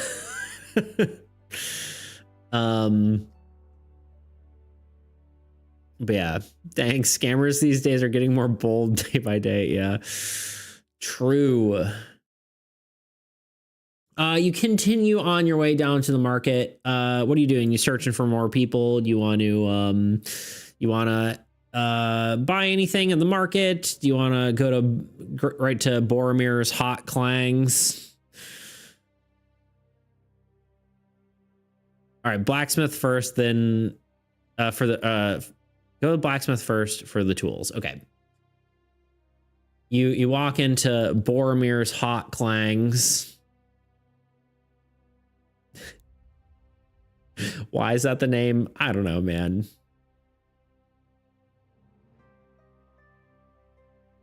Oh, we can handle other stuff. Yeah. Okay, so you walk in and a sort of very sus. What's very sus, the lady? You walk into Boromir's and it is a pretty nice looking blacksmith shop. You know, there's more than one, but this one seems like a pretty decent one. It's there's more than one throughout throughout Outset City, but this one seems to be one of the main ones. You see a very strong looking man, you know, hammering away at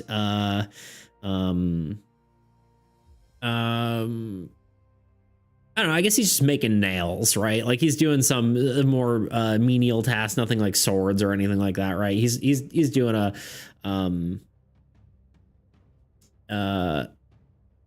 you know, more trivial task. He's making a bunch of nails, and you also see a younger, skinnier man who is he is just sort of like carrying things back and forth, doing even more trivial tasks like sweeping and that kind of stuff. He seems to be like a assistant kind of person. As you walk in, the man, I mean, good thing Cyrus isn't here. Why? I mean, Cyrus is a blacksmith, but not the he's more of a battlesmith. The man hammering the nails looks up and sees you, and he goes, "Oh, welcome in. I'm Boromir of Boromir's Hot Clangs. How can I help you today?" And he walks over to the counter, because I could see him being the assistant. Ah, yes. I could see that too, potentially.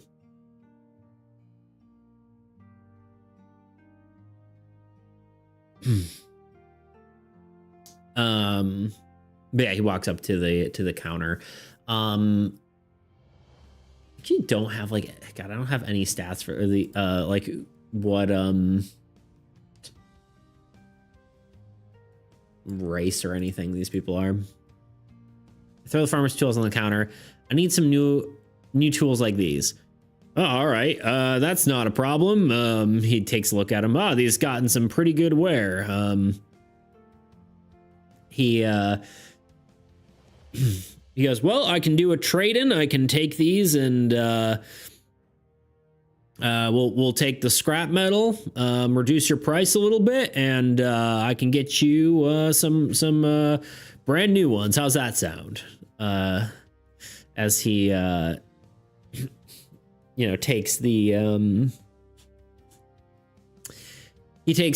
tools off the counter and sort of hands them to the younger guy. And he sort of takes them back and seems to start disassembling them, taking the wooden. All right, but make sure they're good quality. I want the new ones to last a while. Oh, I don't sell anything that's bad quality here, you know. We hold our smithing to the highest of standards. He seems proud of his work as he goes and finds. I think he already has these tools made. I don't think he's like insight check, stare him down. All right, go for it. Give me a roll. You're just rolling so bad today. Yeah, you can't tell if he's serious. That's a 2. 3 minus 1, 2. You think your insight would be good on like you'd be able to get a good read on people? Oh wait, no, sorry, your insight's +1. But either way, it's not it's still 4.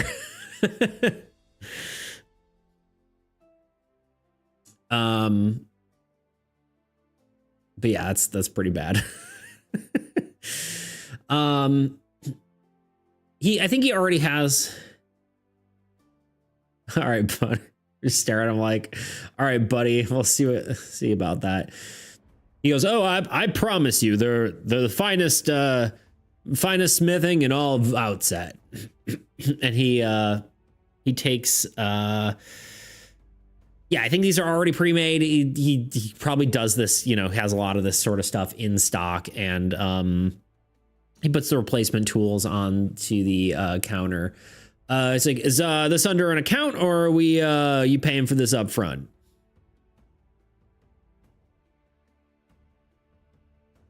As he puts the tools on the counter. Yeah.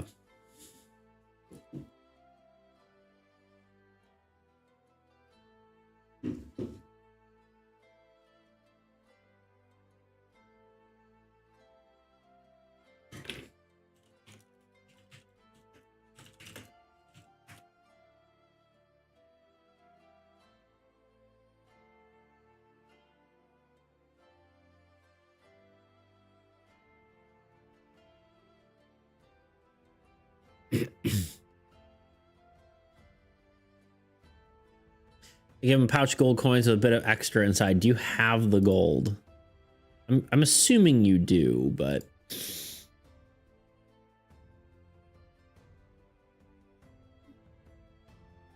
yeah, you do. We'll say it's like, we'll say you give him 7 gold.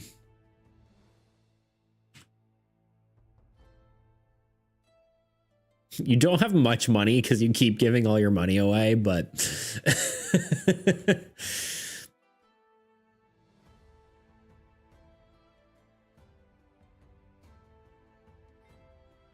Merrick gave the farmer his gold instead of ours, so we're still rich. Ah, how much gold do you get from that? Like 100?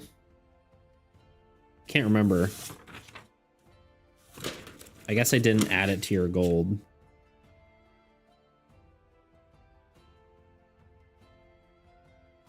You also should have gotten paid for your last job.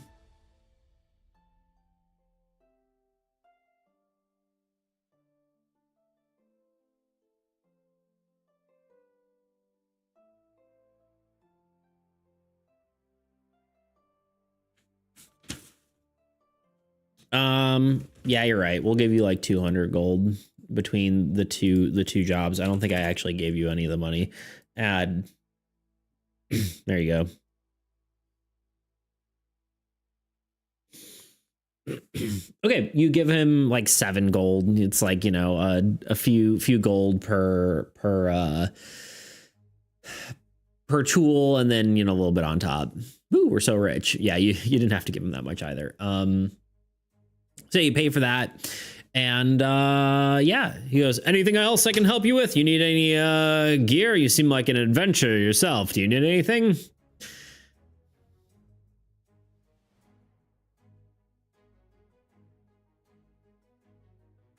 Ooh, we're so rich.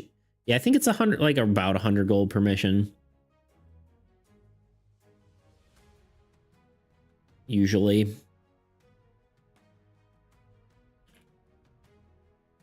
Do, do, do, do.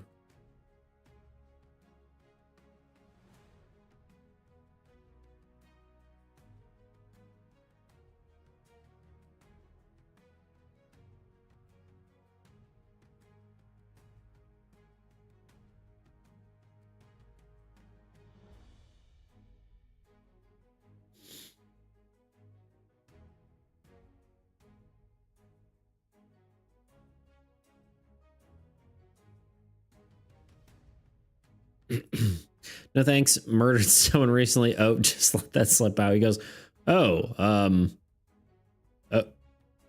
huh? Yeah, sure. he like decides you're joking, and he goes, all right, well, you have a good one. He hands you the tools and goes about making nails. Run away with the tools. Good. Okay, you have left Boromir's hot clangs. Extremely suspiciously. Good.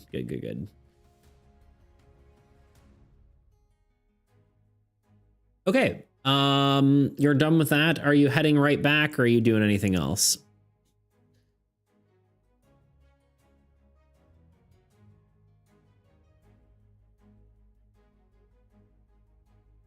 Let's look around for fish food. Okay. You know what? Give me...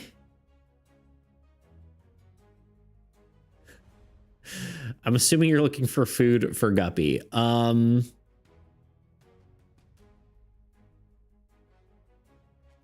Okay, here's the distinction. Are you looking for food a fish could eat, or are you looking for literal food that you would feed a pet fish?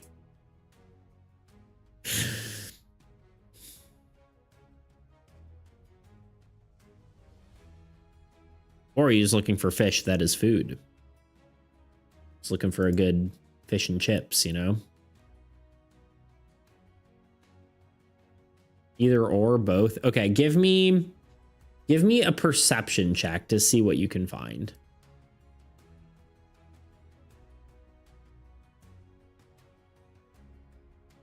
But I do not wish to consume fish. Fair.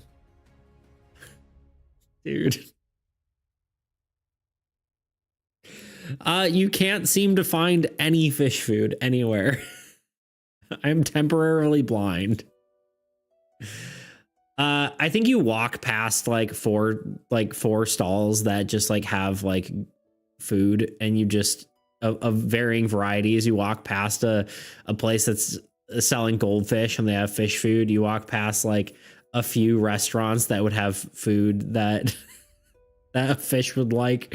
You've walked past a stall that has, you know, food. You just completely don't see any of them.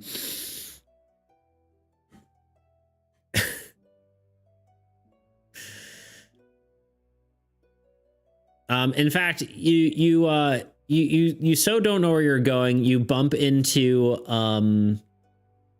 a person that they're wearing like blue and black clothing, like a dark navy blue, and what a weird town. They don't sell any food. I could open up a restaurant. Yeah, you bump into someone. They're wearing all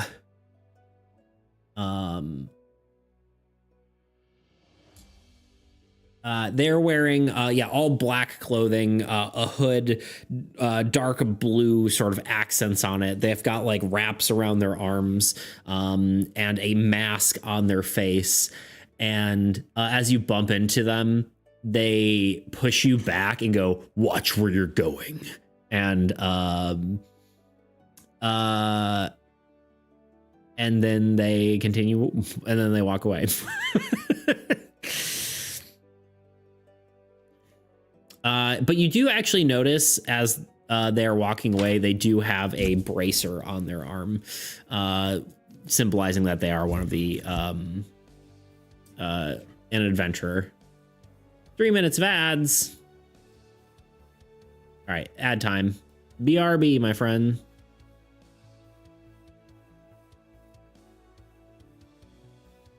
And then we'll resolve this. BRB. I was playing Dungeons and Dragons the other day. 3 minutes into by the this other one. day, I mean like a year and a half ago. I'm gonna grab myself a my snack. players were in combat with a monster. This was a pretty standard fight, but things ended up getting kind of dicey. No pun intended there. It was kind of intended. I wrote it in the script, but I didn't think, you know what, whatever. Let's just get on with the story. Anyway, so one of my players ended up getting knocked unconscious.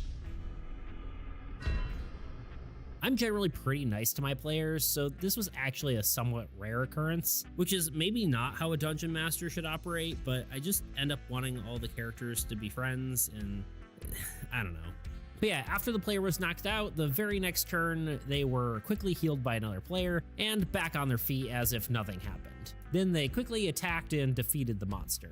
After the session, there was something about this fight that bothered me. And I think it was the lack of impact of not only being knocked out, but the lack of impact of damage as a whole. There were no lasting effects on the character. It really felt like there should be some sort of repercussions after being beaten senseless. And I'm not even talking about mechanically here. I'm talking about from a character standpoint. You would expect a character to at least be somewhat traumatized or afraid or something after being knocked out by a terrifying monster. So when working on my game, I kept all this in mind, and I think I found a way to solve this problem by allowing damage to be impactful to the character narratively as well as mechanically. Hi, I'm Nathan, and this is my tabletop RPG deck builder called Soul. Today we're going to be talking about my new equipment system, items, and how that relates to health. When I was trying to solve this problem, two game systems kept popping to mind. One was Mech Warrior's slot-based inventory system. Each weapon or component was equipped onto your mech onto a slot on their body. And when that part was damaged, it would no longer function. And the other one was the singular time I LARPed. Yeah, that thing where you run around in a local park and hit nerds with foam swords. It was high school, I don't know, what do you want from me? I'm totally kidding, I don't have anything against LARPing. I mean, look at me.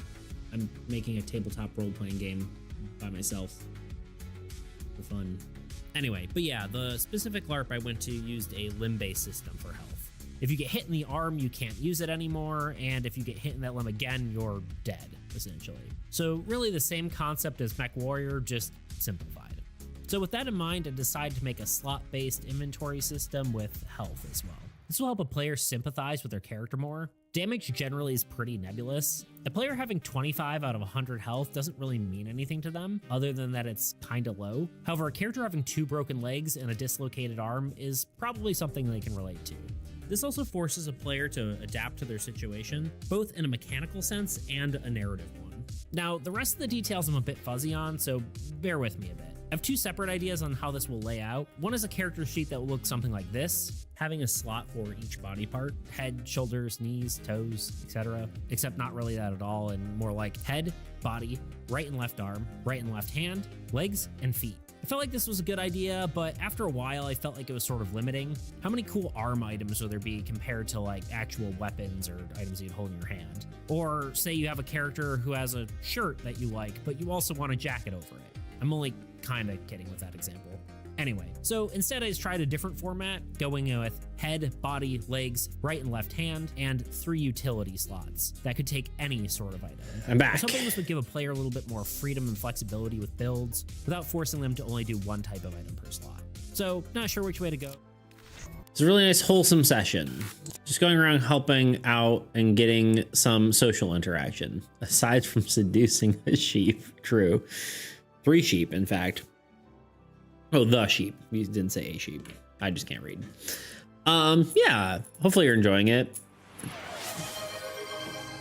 I know it's not, I mean, yeah, that's kind of what happens. A toot tribute, indeed. It's kind of what happens when you just kind of have a normal one. I probably could have injected more stuff, but I don't know, this seemed like the vibe. I don't know. We'll see. We'll see what happens. Well, I'm probably only going to go for like the full 3 hours today because I got a video I need to finish, but why can't I find what I need to? There we go.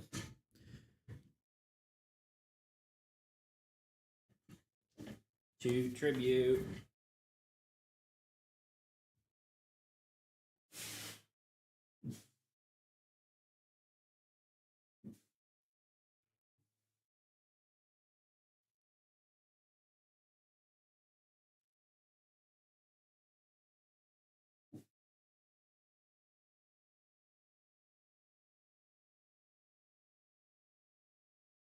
Is it the shorts or an actual video? It's an actual video. I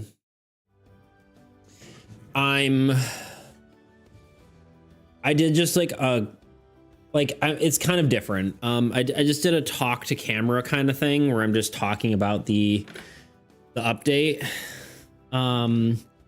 for AE for the new patch that came out. So I kind of just yap about the updates and then like the deck building and then talk about every single new card. So it's actually kind of long. It's like 30 or 40 minutes of me just yapping, which I don't know if it's too long or too crazy or what, but it's not done yet either though. So I need to see how long it's going to be. And then, I don't know. That's exactly what I was interested in. Yeah, I mean, we'll see how it performs. I have a feeling it's not necessarily going to be great, but ideally it's something I can do between larger videos where I just kind of talk about like a yap, you know.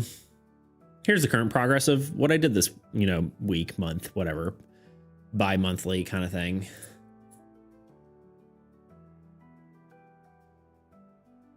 Y'all not watch 9-hour VODs on YouTube? 30 minutes is not that large. Yeah, it's just more, it's a longer video than I normally make. Good to test new stuff out. The idea would be like, because I think I really want to start doing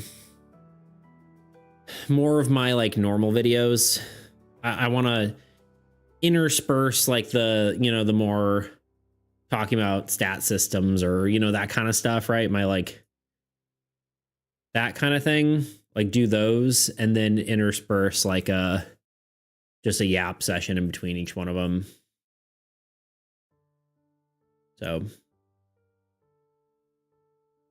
think that's the goal. But yeah. But yeah, no, yeah, 30 minutes is not a long video for sure. I mean, a lot of the ones I've been watching lately are like 20 minutes and that's like pretty normal. But yeah, we'll see. Anyway, we just left Boromir's Hot Clangs and now we are, I sit down to watch beats 3 hours minimum and 3 times a week. So that's 30 minutes is nothing. True. Yeah.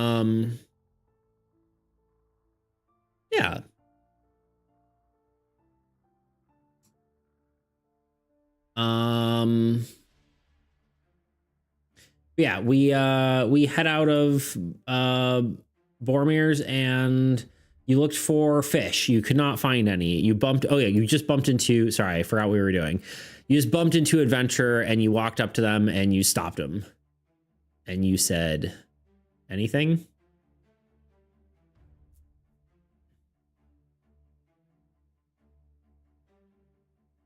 Do you say anything as you stop them?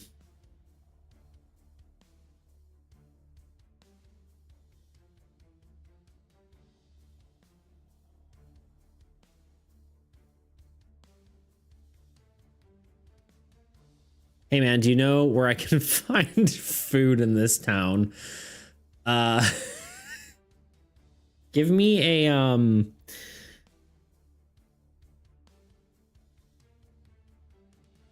Oi mate. You bumping into us? Give me a like charisma? What's you pumping into us? Yep.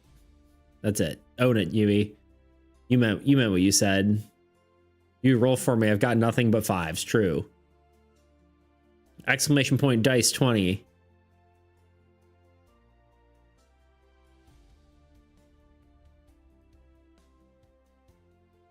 Yeah, Tuna's rolling horribly today. There you go. Except when I need to seduce sheep. True. To be fair, this was a charisma check, and we always rolls good on charisma. This shady looking character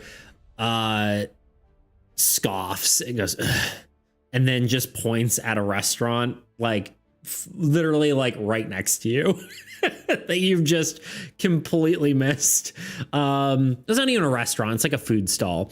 And then you look to your right and it's just right there. and then they turn around and walk away.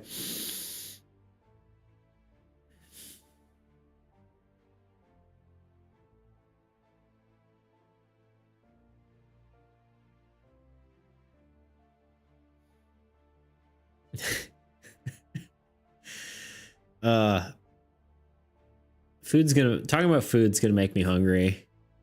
What a teleport restaurant. Wait, dude.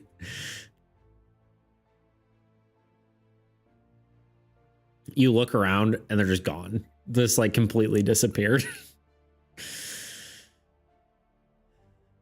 Yeah, there's a nice food stall and it's got what does it have? I don't know, it's got a little bit of everything. It's kind of like a, you know, more generic food. But it seems like they would have, you were looking for food for a fish. They've got some seaweed chips, you know. They've got some, I don't know, I guess going to the restaurant that appeared out of nowhere. Goes in very or super, you're expecting to be unimaginable horrors. Well, it's more of like a stand, like it's like a little hut, you know. Do I have a do you have a dagger? I'm sure you have a dagger. In fact, your inventory says you have 4 of them.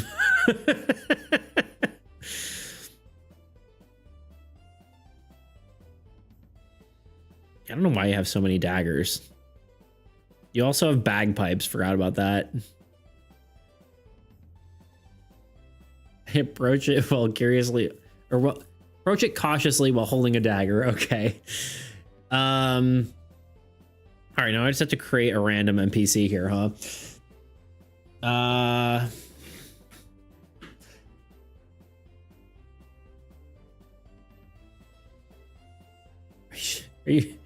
Are we sure I don't have lasting brain damage after last mission? I couldn't tell you. All right, what voice do I do here? Oh, hello! It is I! That's a good one, right? Oh, hello! welcome to my food stand. What can I get to you get for you today? And they gesture to a variety of different foods.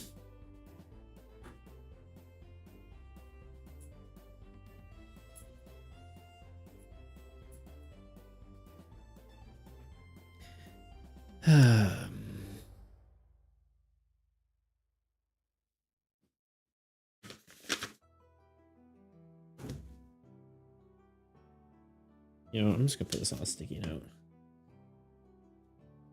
Food stand.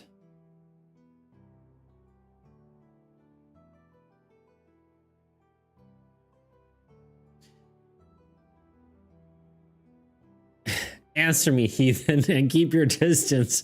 Where do you come from, and what is this teleporting magic you use? Well, pointing the dagger defensively at the cellar. Whoa, easy there, fellow. This is not a teleporting shop. We've been here the whole time. Though teleporting magic isn't particularly uncommon. We just sell a variety of food. I don't know what this voice is, but that's where we're at. This is where we're at.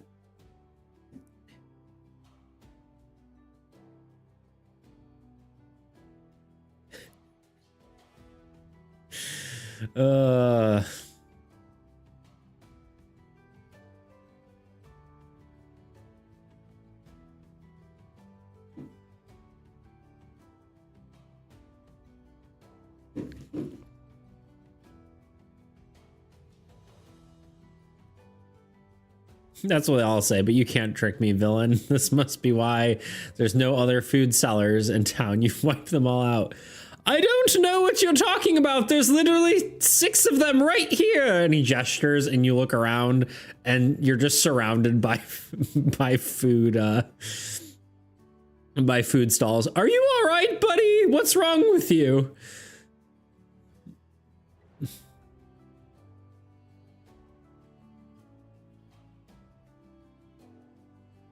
What is this trickery?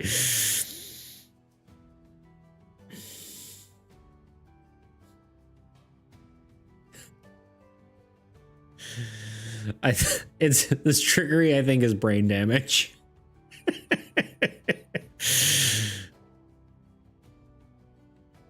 I'm surrounded by teleporting food monsters. Someone help.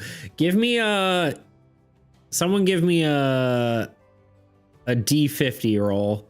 No, give me a D20 roll. Sorry.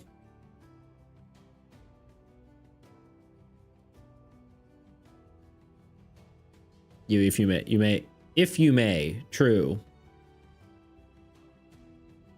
If you'd like.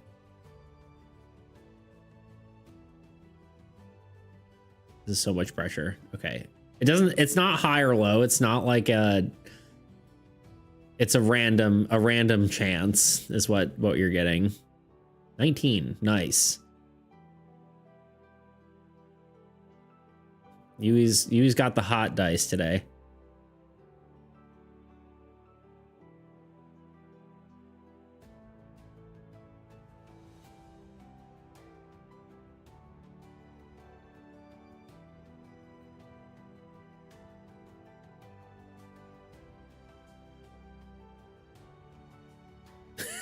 It's so funny. Sorry. And she's crazy with it. She is. It's so funny that this is the exact roll that you rolled.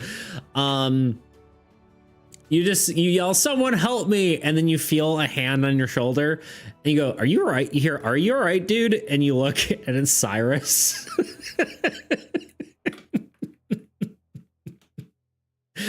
I couldn't have planned that. I mean, I could have easily, but that is what the dice told us. We lost so much aura.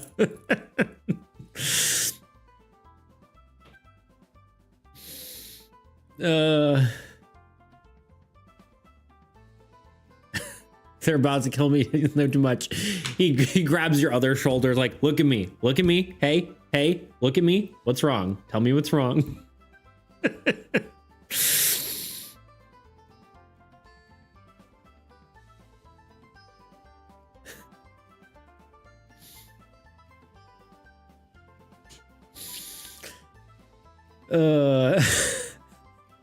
It's so funny, I can't.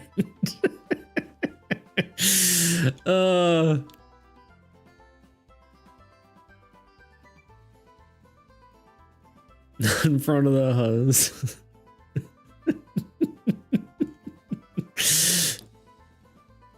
Don't you see? They wiped out all the food sellers and gained a monopoly. Now they're teleporting around, silencing all witness. We look at me. That's not happening. These guys have always been here. I come here every day. Well, not every day, but most days they're here. This is normal.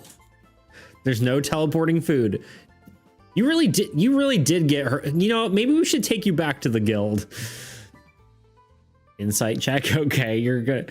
Yui, please roll this one. It's gonna be a oh no. Okay. Okay, that's okay. Whew, I thought it was gonna be another 2. Never mind. Like you said, insight check and just instantly did it. Okay. You can tell he is not lying. He is very serious about. He's like, and he seems kind of concerned for you right now. Should we take you back to the guild? You seem a little out of it, huh? You okay? And he like turns to the vendor and like he asks for two I don't know, 2 meat skewers or something, some sort of very classic food stand thing, medieval food stand things.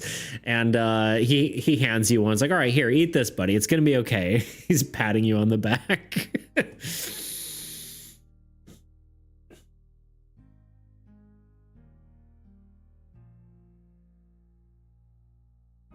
I calm down a bit. Either they brainwashed you or you've been attacked by a mind worm as I munch on the food. I think you just haven't eaten anything yet, buddy. Let's you wanna here, let's just go for a walk, all right? Let's just chill a little bit, all right? I think you've been a little stressed. I think you're focusing a little too much on, the negative right now. Obviously a lot happened yesterday. He's kind of just like walking you through the town just to get your mind off of stuff. Everything. It's gonna be okay, all right? He's sort of just wait, I need some fish food. All right, okay. We'll get you some fish food. Like for a pet fish or what? He's like slightly confused. It's fine. No comment. He goes, okay, it's fine. He goes to one of the vendors and gets he grabs pet fish food because he doesn't understand what you mean. He's like, okay, here you go. He puts it in your bag. All right, we're good, right? Come on, let's keep walking. He takes like the bag that you're holding of like all the shovels and stuff. He's like, it's gonna be all right. You seem a little tired. Where are we taking these, huh?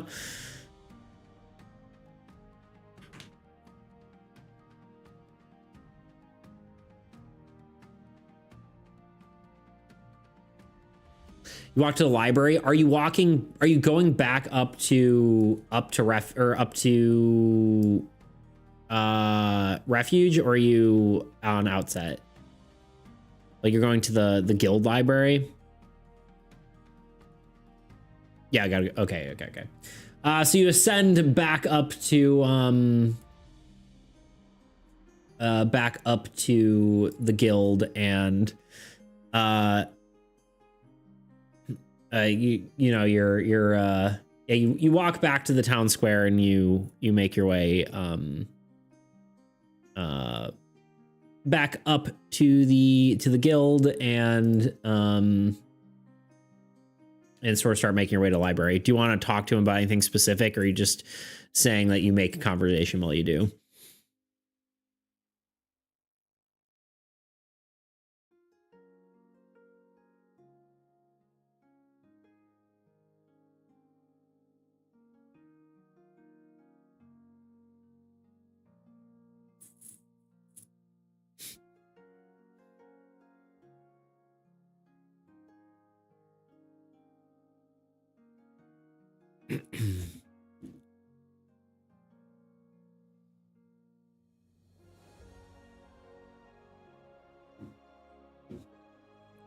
Sorry, I was kind of lost respect for you last mission, but you still did this for me. Thanks. He goes, wow, that's odd to admit, I guess. I don't know why you feel that way. But you're welcome, I suppose. I don't understand what I would have done to do that, but I understand we had our disagreements, but I guess I appreciate you being thankful that I'm helping you, but he seems a little confused, like about your comment on respecting him. I know why. He doesn't know why. he doesn't understand. I mean, I know we had that disagreement about the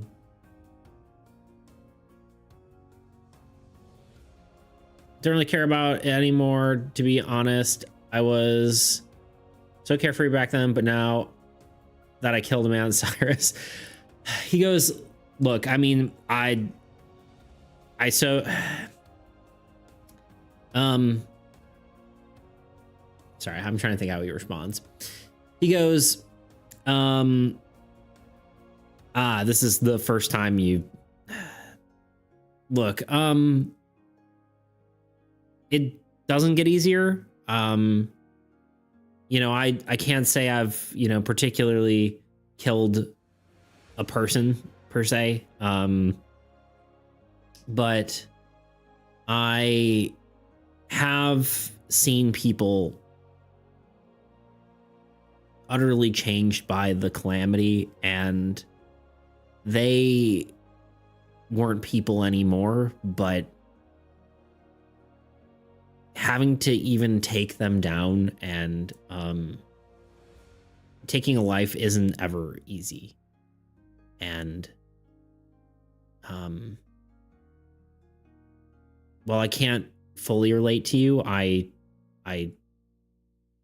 do have some sense of how you feel. There's been undead and mutated people that me and Luana have had to take down, you know? And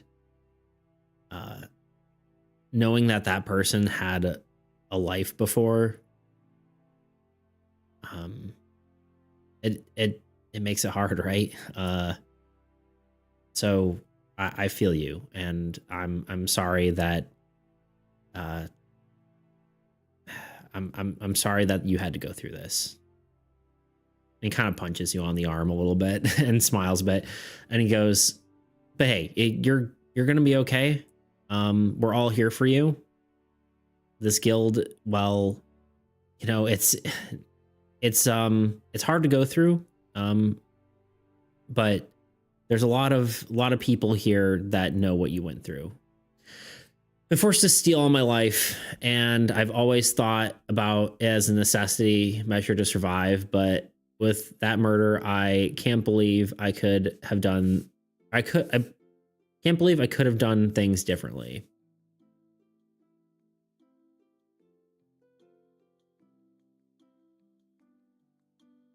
I can't help but believe. Thank you. I was like, I'm trying to make sure, but I can't help but believe I could have done things differently.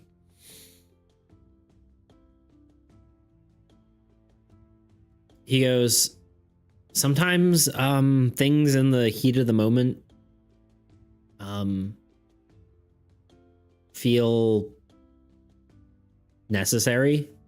And then when push comes to shove, you know, you just have to do what you have to do. And I'm so sick with it. Because when push comes to shove, you have to do what you have to do, and you can't second guess yourself when you're in the heat of the moment, because second guessing yourself means you could die. And that man had every intention to kill you. And I understand we potentially could have handled that with a non-lethal approach, but if you can't protect yourself, then you're dead, you know? So I don't think you should blame yourself. Obviously, maybe there were better ways to do this, but I think maybe there could have been, maybe things could have gone differently, but it's not what happened, you know? And I think the only thing you can do is reflect on that and figure out how to get there, how to get to that place, a better resolution when anything else comes up again. Thank you, Cyrus. It might take a while, but I hope I can get past this. I don't want to cross that line again. Hey, you'll get through it. And yeah, it will take a while. I don't think anyone's really expecting you to get right on your feet and do it all again, you know? So I believe in you, all right?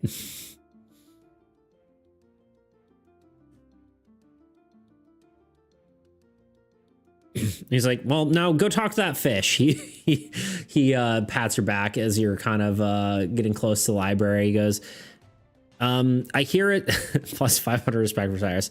He goes, I hear you can't physically be sad when talking to Guppy. I mean, that's actually just a natural known phenomenon. So you have a great rest of your day. Do you want me to bring these tools somewhere? Are you going to take them somewhere? What how do you want to do this? He says, holding up the shovels and stuff. You want me to handle this for you, or?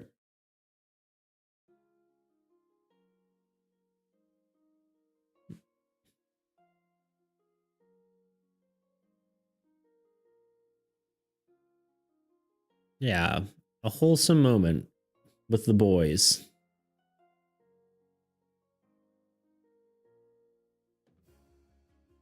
I'll take them, but feel free to come by with Luana to Crumb's farm sometime. Okay, yeah. Sounds good. I don't know who that is, but yeah, Crumb's farm. You got it, buddy. He hands you back the tools and he goes, I'll see you around. And he walks off as you walk into the library. And you see Guppy, and he goes, oh, hi, Wee. How are you today? Sorry. I don't know why my voice was weird there for a second. Hi, Wee. How are you? I was trying to emote more, and I just couldn't.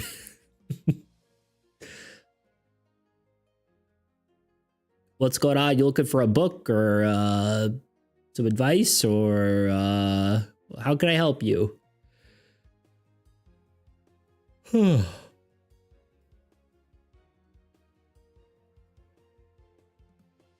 you know what we should do? What I need to do? I need to pull up oh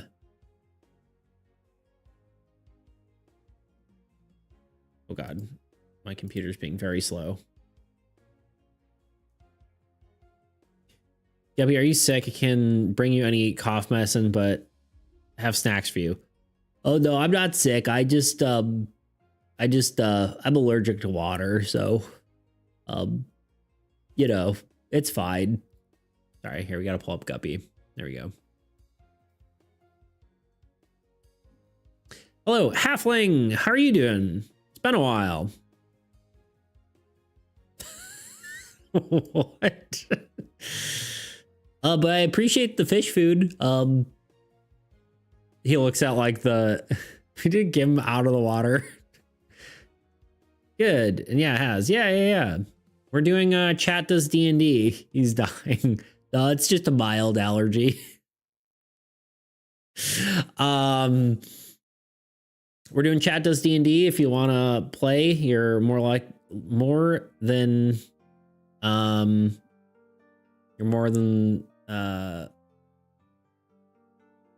welcome. That's the word. You're more than welcome to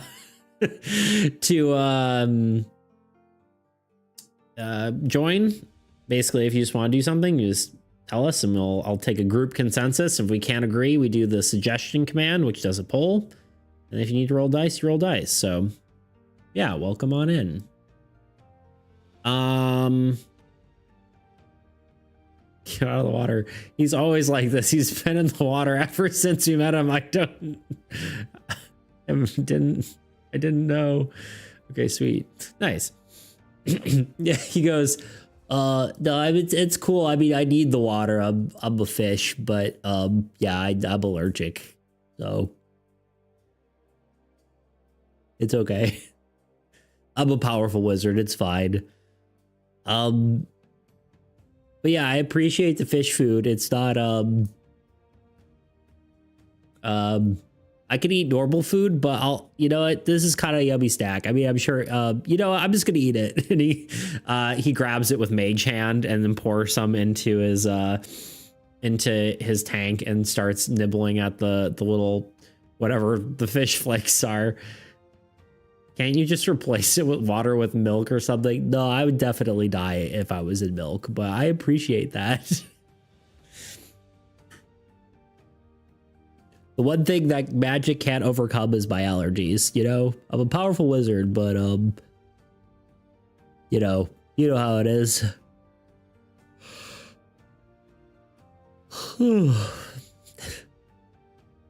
Doesn't milk have water?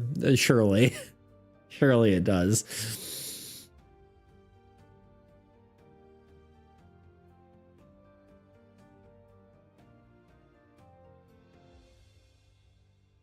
I need a book for a really old illiterate orc, Guppy. Oh, yeah, that's doable. Let's see. Oh, what's he interested in? What kind of stuff does he like? You see books just kind of like telekinetically flying across the room, as he sort of like looks through. No, not this one, not this one, not this one. No, not this one. This one, no, not this one.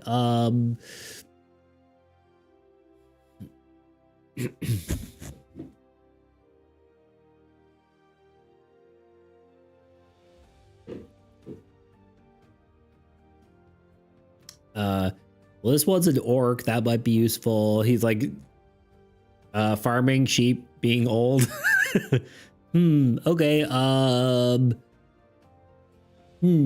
Well, here's what like old orc like stories. They're like it's read pretty played. It's kind of like nursery rhymes, but like a little less, just smidge less. Well, I would say less like kiddish, but it's kind of because they're just you know, orc fairy tales are extremely violent, but you know, there seem to be in it. But this one's about a farmer and revenge, which is kind of wild for it. You know what? This one's probably good.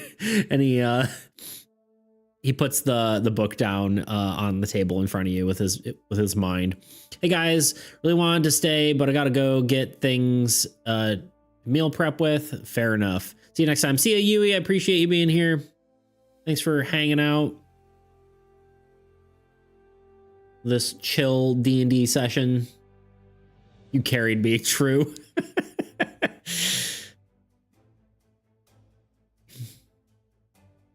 Yeah. No problem. Dude, it was fun. Good. She only rolled 19s. That's true. Literally no rolls above or below 19. Exactly 19s both times. Yeah, so Guppy hands you a book.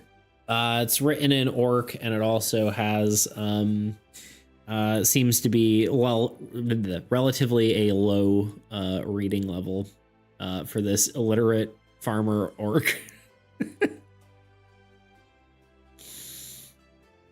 Yeah, as a quick synopsis, this is a for you halfling. This is a pretty mundane mission. Not even a mission. We just the previous campaign, or not campaign, previous mission.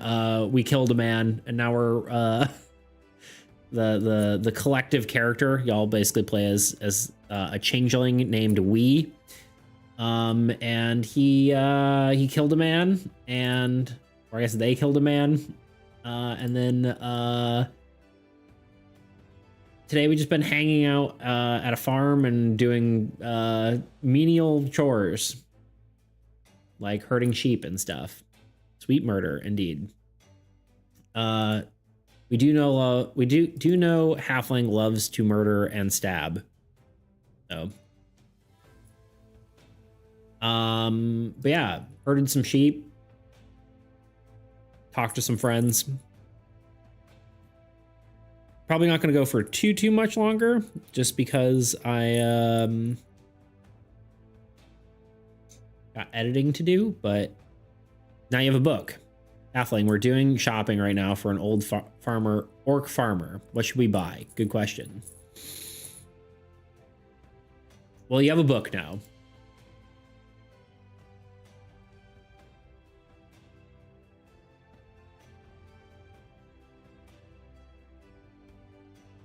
We got him some tools and a book. Mm-hmm. I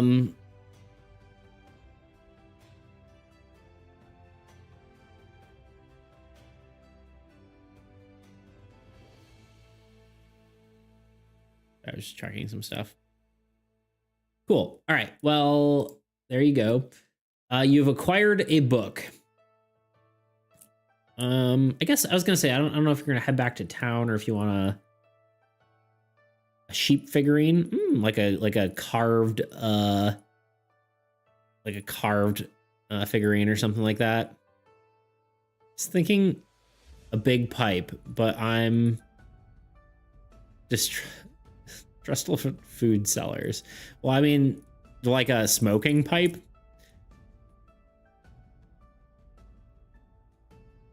A little carved statue would be fun. Yeah. Oh, pie. Big pie. Sorry, I read pipe. Can't read. I can't read. Yeah. Okay. The question is, are you going to search Outset City, which is again the city below, or are you searching on Refuge? Or the bottom of Refuge. Refuge's got a top and a bottom side you can go to. Outset's probably gonna have more like...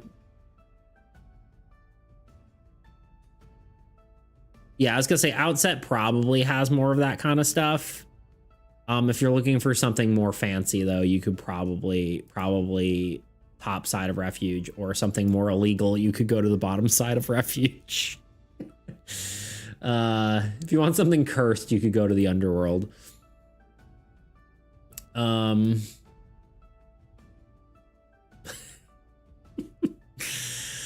Yeah, Outset seems probably the best bet. Okay, you go back down to a sheep with a switchblade. Yeah, you head back to the markets. Give me a perception check to see if you can find a stall that's selling something with like a carved sheep, or some sort of carved animals. Either one of you, either Tuna or Halfling. Sorry, if you want to roll a dice, it's ! dice and then the number, which would be 20, like a d20.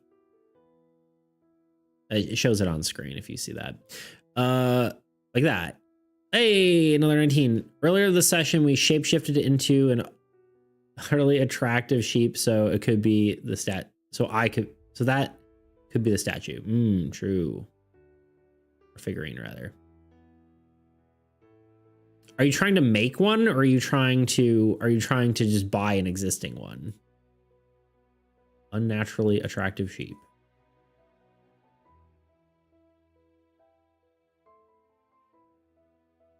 Are you getting like a commission, or are you commission that one that's special? Okay, cool. You find eventually, you walk around, you find a wood carver. And they seem to be like whittling. Yeah, commission. Okay. They seem to be whittling a bunch of different carved sort of trinkets. They have like more practical stuff like bowls and spoons and stuff like that, but they also have a bunch of you know, a bunch of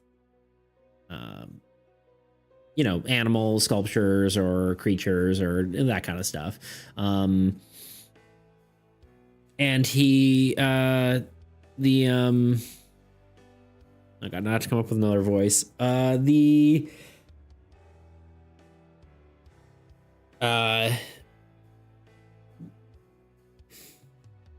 Sorry, my brain's figuring out what I'm doing. Okay. The carver looks up at you and goes, it's a, I don't know, I shouldn't really get too invested in a character that's not going to exist for more than 5 minutes.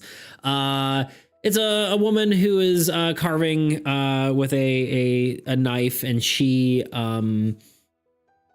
looks up and goes, "Oh, hello. What can I get for you?" I don't know what accent that is, but you know, here it is. As she is carving like some like a hero in a pose, just like with a sword. Do you do commissions, lady? I need something really special. Oh, I could do that. I could do that for you. No, I don't even know what my voice is anymore. Yeah, I could do that for you. What you looking for? I can't decide on the accent. It's just constantly changing. Sexy sheep. Okay. Sure. Sure. The voice. A shapeshift into a sexy sheep. Oh. Okay. Sure. I can do that. All right.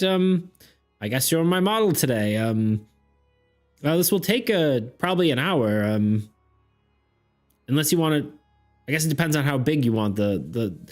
You know what? We'll just get started, and then she gets working. You know what? I'm gonna give a roll to see how well she captures your beauty.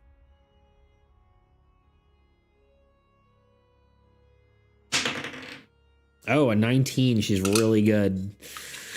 And she does it quickly, too. It takes her less time than she thought it would. Yes. She, after, you know, a few hours, she hands you this wooden sculpture.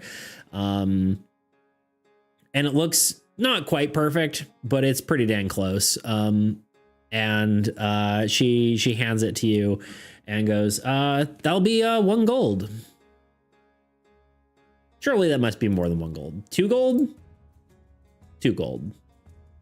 419's this session, by the way. Yeah, right.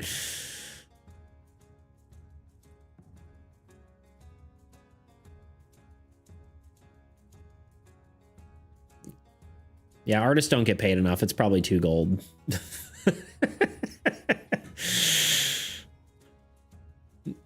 It's worth the same as a shovel.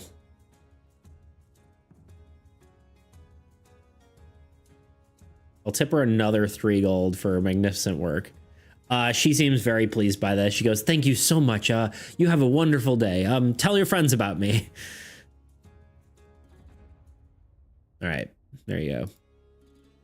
You have acquired a wood statue for Crumb.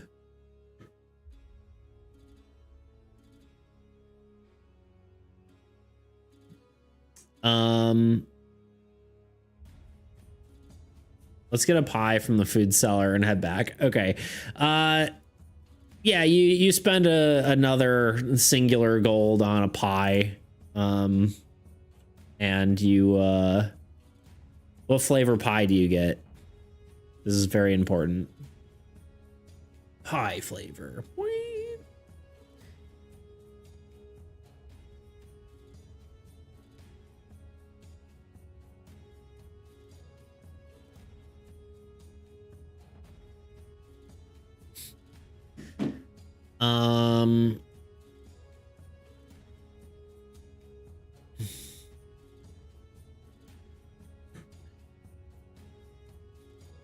Cinnamon or butterscotch?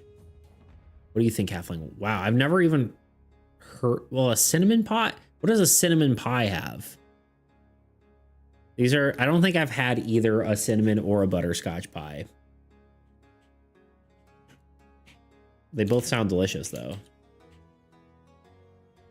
I feel like in America, most pie is a custard filling, similar to cheesecake, a pumpkin. Oh, interesting.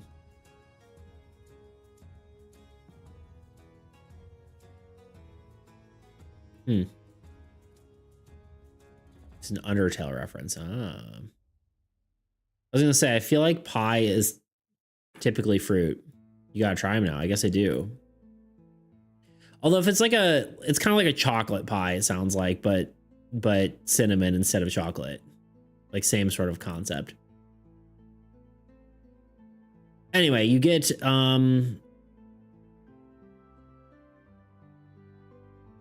let's just say a cinnamon pie, and you head your way back.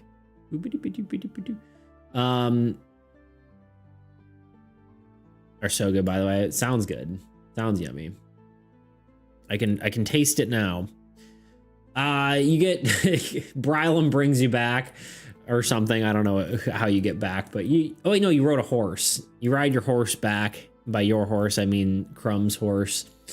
And you get back to the farm. And you get back to Crumb, and he goes, "Oh, hey, Sonny, welcome back. Oh, I see you got the tools there. That's much obliged." And you, he takes the tools from you and places them down and goes, he goes, "Oh, what do I owe you for? You did a lot of help for me today. I really do appreciate it. What can I get you for helping me out?" He seems very appreciative.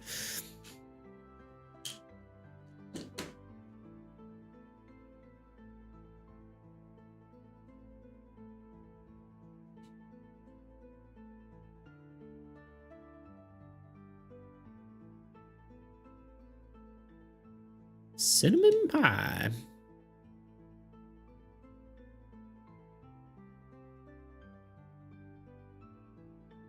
You owe me to accept these gifts to take out all the other stuff I bought. He looks kind of overwhelmed for half a second, seeing just like, not like a bad overwhelm, but just like taken aback by all the gifts. And he goes, yeah, I guess you give him the pie and the carved statue and the book, and he goes, what's all this for? This is too much. He seems a little almost a little teary-eyed.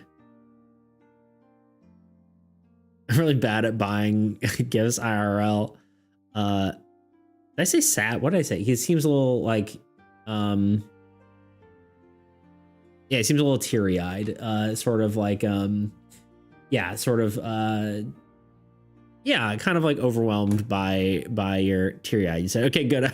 I think I said sad in my brain. I'm like, did I say that out loud? I don't know.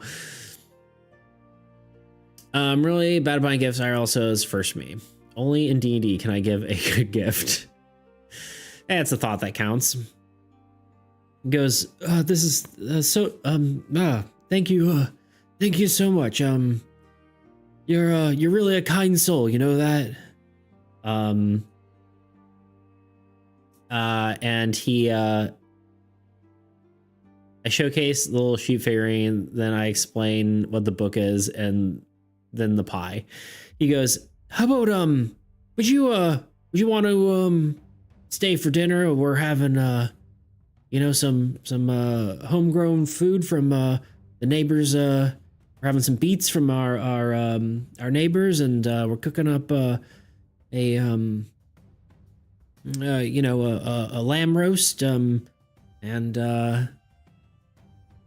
can eat this pie for dessert. Would you care to stay? You just, you know, offering to, you know, just have dinner. Just nice, you know, hang out.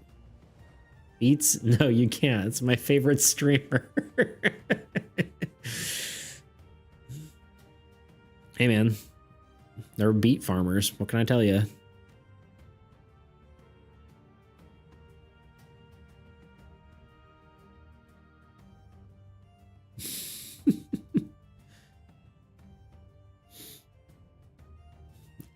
That's nice of you, sir. I think I'd like that. Yeah. So you sit down and you just have a nice dinner, and you just kind of hang out and have a nice night. And I think yeah, I think at this point we'll probably close that out. I think that's a sweet moment to end on. As you just kind of hang out with this old man, and yeah, you talk about you know, farming and life, and I think it's definitely very healing for your character. And the camera pans out the window, and we laugh, tell each other stories, and turns toward the starry sky. Indeed, except there's no stars. But all the stars are gone. But it turns toward the weird no, it turns toward the weird aurora borealis looking sky.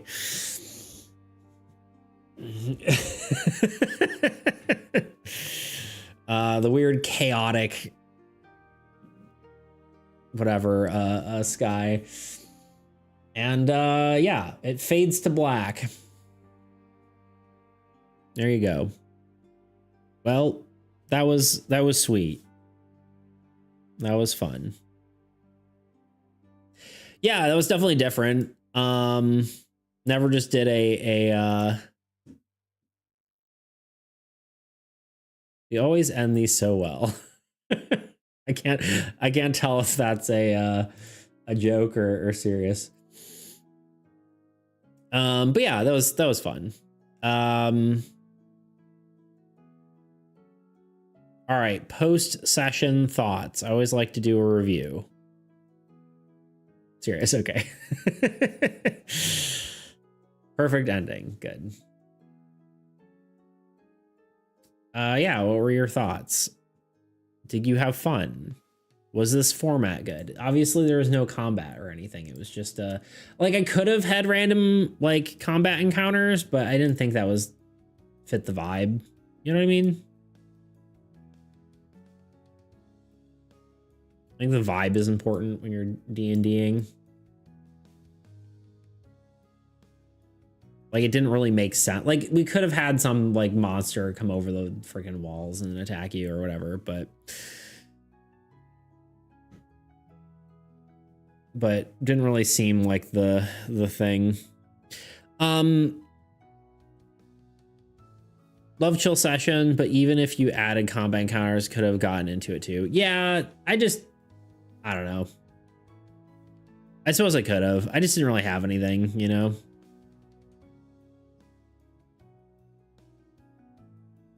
I was happy to roleplay. I'm not too picky. Yeah, I'm more of a roleplay kind of guy anyway. Like, I like the roleplay more, but I think I also wanted just a chill session because I don't know. I definitely think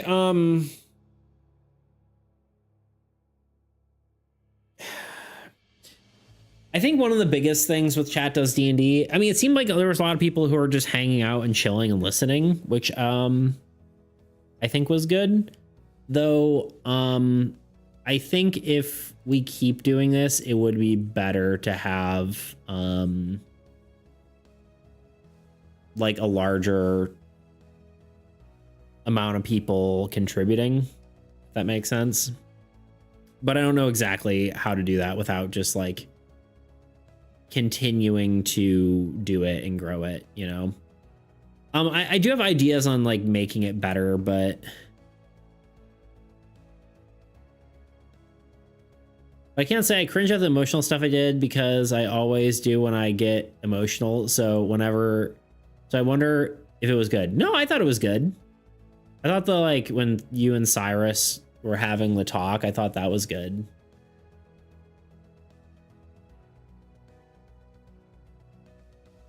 I do feel like we were creating a good story. Yeah. Yeah, I mean, like if this was like an in-between episode between like, you know, whatever the last episode was, right? And then the whatever the one after that's gonna be, right? I think that would have been like, if I were watching a show, I would have been like, he was having a hard time after what happened, and then he overcame that problem, or, you know, whatever. Like, I think that we're hitting ads, but screw it. We'll take a little bit of a break, and then we'll just have a little bit more of a yap session to finish off, and then I'm gonna go. So we'll be right back. Dungeons and Dragons the other day. We already saw this video. By the other day, I mean like a year and a half ago. And my players were in combat with a monster. This was a pretty standard fight, but things ended up getting battle. They could get worse and worse, and then inevitably die. In short, it's punishing. I generally don't find myself drawn to in these sort of games, or at least when it comes to like video games and stuff. However, I think the realism could lead to better storytelling, which is inevitably the biggest goal for this project. Although I really want to make sure it's not too punishing, because it's not really what I'm going for. I'm not looking for something where your characters are dying all the time, but we'll see how it goes. The only other thing I could see being an issue would be the sheer number of cards that a player has to look at. Granted, this wouldn't be much different than any other game. You usually see this in a character sheet, so this could be okay, but I worry if I do keep the customizable weapons, this could end up slowing the game down a lot. But yeah, I think a character struggling to succeed and seeing them overcome these obstacles despite being broken and bloodied is a lot more interesting than a character who gets knocked down and is perfectly fine moments later. At least, that's what I think. Thanks for making it to the end of the video. It's been a long time since I posted. There's been a lot going on in my life, which biggest one of which is I just moved to a new house. But yeah, I'm going to be hopefully trying to work exclusively on content creation and game development over the next year and give it an honest shot. But I'm also working on a lot of house renovations and that kind of stuff, getting everything together. So yeah, it might not be as frequent to start, but once I do get into the swing of things, you're going to be seeing a lot more of me. I've also started streaming. I'm trying to do Tuesdays, Thursdays. But yeah, like I said, currently busy with housework. So kind of juggling this and that. My recording setup right now looks like this. So definitely pretty temporary. And even with this sort of setup, it's still pretty echoey. So, yeah. Anyway, thanks for watching, and I'll see you in the next one.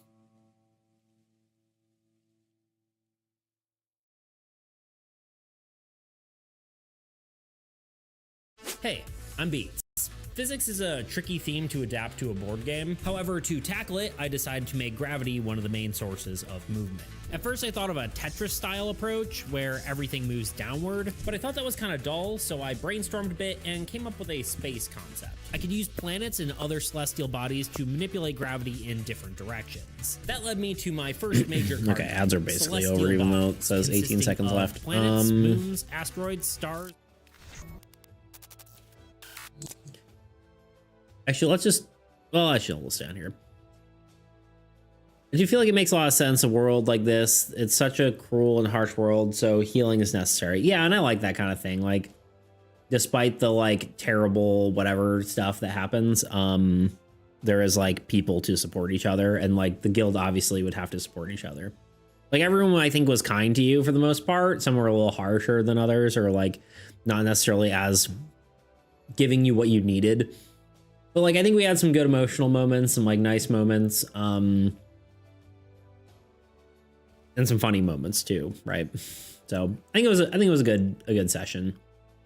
Next time, if the conflict in the East is an option, I think I'd be voting for that. Sound interesting. I was considering it over the farm for a moment. Ah, yeah. The old dispute. Yeah, I honestly can't even remember what it was about. I'm starting to remember, but when I was talking about it, I'm like, oh yeah, there's the dispute in the East. I'm like, I don't remember what that was about. But I remember now. Yeah, because all these missions are ones that we've done before, or I've done before. It is fun seeing you interact with characters that were like made for other people, because like this game is like this campaign is very focused on like everything in here is not everything, but a lot of stuff in here is centric around my original players, and like stuff was created sort of about it around them. And so seeing you interact with like a lot of other stuff is interesting. So yeah, I don't know. I'd really like to improve like sort of how the flow of this works. I think here are my self critiques. I think the role playing and all that was good. I think I like the moments. Also feel like it did some really cool in the last session, because at the start I created an image of Cyrus and Luana in our heads, and actually interesting with them, or interacting with them broke that and gave them real insight into who they are. Yeah. How do you think I did? How do you think I did as a DM? Yeah, no, I think you're. I honestly, I wasn't sure. I was like, oh no, Cyrus is showing up again. What's gonna happen? But I think it turned out very wholesome and nice.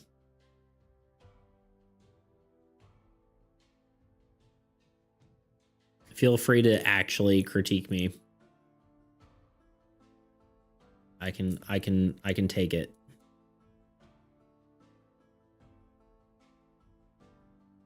Say you did horrible beats.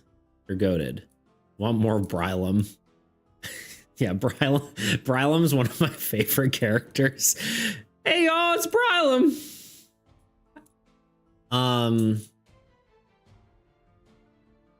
But in character, I don't think we cares about Brylum. That's fair. I'll make up some excuse. I mean, you have to transport with him all the time. So even if you're exasperated by him, you still have to interact with him. I mean, you could go to the transportage. That's the other option, but I do prefer Brylum over the transportage. Elwyn, I think is his name, of the transportage. And yeah, you bumped into a few new characters, which I think is fun. It is really nice having like a bunch of characters and then like you can bump into them and learn them slowly. I think that's like one of the best ways to do that. Feels cool. Feels like a real world. There's the other company, and I feel like we prefers the fancy stuff. Yeah, that's fair. Elwyn. Is it Elwyn? Denizens of Outset. Yeah, Elwyn. Can't believe I remember that. Elwyn of the Transportage, Elegance and Transportation.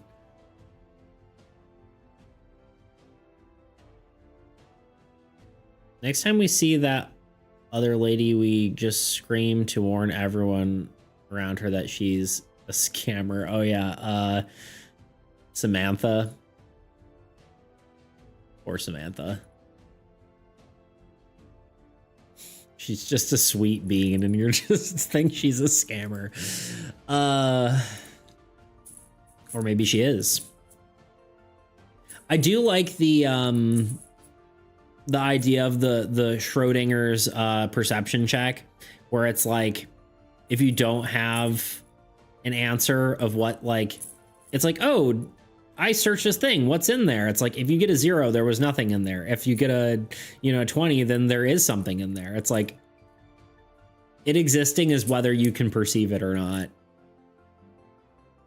And sometimes you could do that with insight, with like other characters being like, oh yeah, you're this. And it's like, yes, actually they are. But I don't think, I mean, she's already technically a character. She wasn't just a one-off NPC like some of the market people, but yeah, I think my self-critiques is, I think I probably could have added some more interesting mechanical stuff in there, like like some sort of combat or something. Though I did like the just random NPCs showing up. I think that's fun. I kind of want a better way to do that. There's a lot of like so many optimization things, right? Like a better way to show characters, more interesting like maps that aren't just like, oh, your character's here, like a smaller mini map. Like I could just be doing this in like Roll20 or whatever, but I don't know. And then obviously, yeah, like I said at the beginning of this sort of critique thing, is that more people interacting, I think, would really be ideal. Mostly, honestly, just to kind of get rid of some of the pauses. Like, obviously, if there's one person, right, you're gonna have to take time to type stuff. And so I'm just like, oh, and they do this. And then like in real life, that would just be like you would answer, right? But in a chat does D&D kind of thing, it's kind of like, okay, well, now we just gotta, and that's obviously not a anything, me saying anything about like you typing. I am a slow typer too. I'm just you have to think what to say and that kind of thing. But if you have more people, that problem goes away. Find it hilarious that she's completely innocent and kind lady, and we deeply convinced she is absolute scum and that a danger to everyone around her. True. But yeah, it's pretty funny. So those are my own critiques. But yeah, I don't know.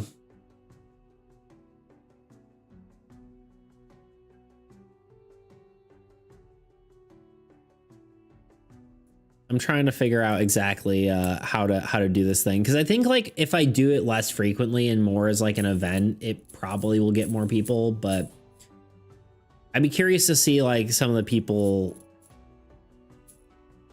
other people's thoughts on that too. I think some people are just enjoying listening to it, but like if that's the case though, I think like if most people just enjoy listening to it, it almost makes more sense to just do something that's like I'm talking with people on a call and then we're playing the game, than chat does D&D, because chat does D&D requires chat interaction, right? It's not like something like Tuna, if you weren't here, like this wouldn't happen, right? I mean, obviously we've had some other interactions, but it is just interesting. This is a learning experience for me too, because I want to DM in the future, and also role playing better helps me improve my writing in general. Yeah. Yeah. I think I'm an okay DM. I think I'm not like the best at coming up with stuff on the fly, like at least as far as like things that you're doing. I think I probably could have done better in that sort of regard, but I don't know. That just comes with practice, so. But yeah, I don't know. I think it'd be cool to have better systems for this, but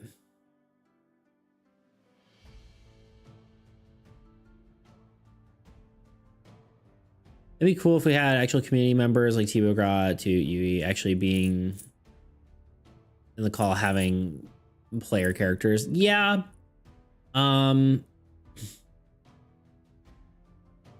thing is, like, I think you have to do one or the other, right? Like, I don't think you could do chat does D&D plus a person being in chat unless we have chat influencing the game. But I don't think chat could be a character. I don't think we could have we and then also have like 2 other people in the chat. I mean, maybe we could try it, but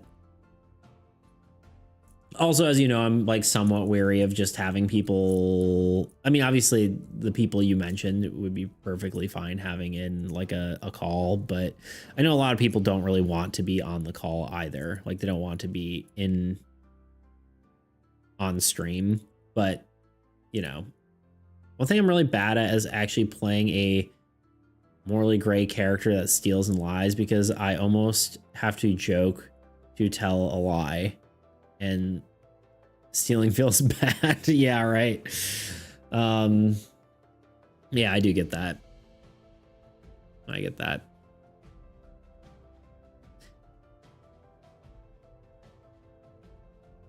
I don't know. Yeah. I mean, we're gonna have to experiment with the format. I do like that. So I think like one of the other things is like I'd really like this to be much more. I want to get better at that and get more range. Yeah, I feel ya. I'm actually almost better at playing like a character who's a jerk than playing a character who's nice. Because it's kind of like, it's kind of easier to just inject yourself into something if you're just a jerk. You know, it does help you get into, like, I was playing D&D with people, and I have a character who is just like a snobby elf, and it was just easier to, well, I don't know, in some ways it's easier to banter because you're just like mean, you know, but nice characters is obviously easier to be helpful. It's like if you're a jerk, you're like, why do I care that I'm helping? Like, why am I helping people? Oh, right, because I want money. Because you play opposites. That's why I can play nice characters, because I'm actually secretly a jerk. There you go. Nah, Tuna, you're not a jerk.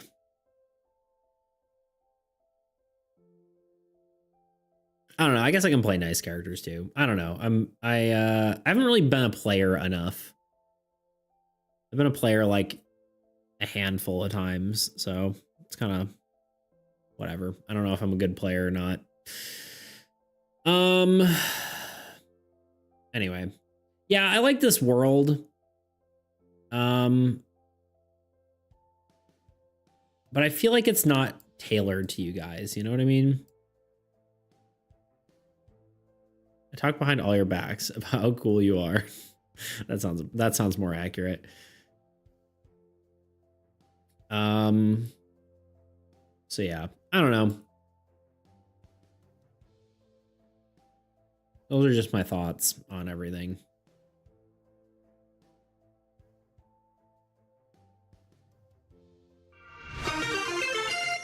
Hey, Evil Rock Heap. Hello. Welcome on in. Thank you for following. How you doing today? What was that? We actually, oh wait, what? 190 followers, that was? Yeah, look at that. Thank you. Reaching 190 followers.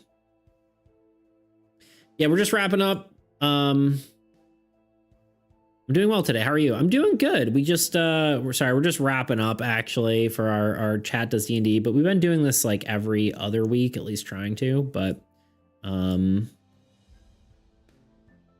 200 special is soon to come. Yeah, I feel like for 200 we should do something like, we'll probably celebrate it. I feel like it's like hard to like put a goal for that, because it's like you can't really force people to follow, you know. I can ask people to follow, but But maybe we'll do a chat makes a game together. Just an excuse to do something special. Exactly. I don't want to necessarily have people going and pushing to do stuff, but yeah. Yeah, we just finished up a session. It was pretty chill. And yeah, it's pretty mundane as far as D&D campaigns go. No combat, just role playing and hanging out in an old man's farm, but doing some shopping. But yeah, just trying to improve the format.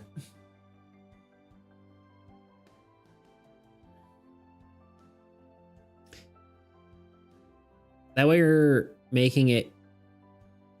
That way you're not making a regular thing if it's something that demands more work. Yeah. For sure. But yeah, maybe that is what we do for 200, but we'll see. But yeah, thank you, Evil. I appreciate you doing that. Appreciate the follow.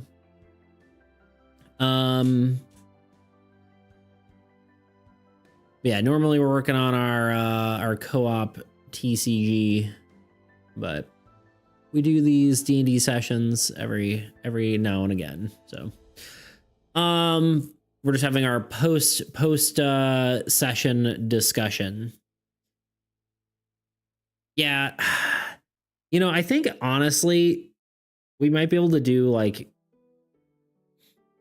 I don't know, I think it would be cool to do like, we murdered a man, we did some healing on an old man's farm, we also seduced some sheep and accused food sellers of running the world from the shadows, but we don't talk about that. True. Talk to a fish that's a wizard, you know, the usual.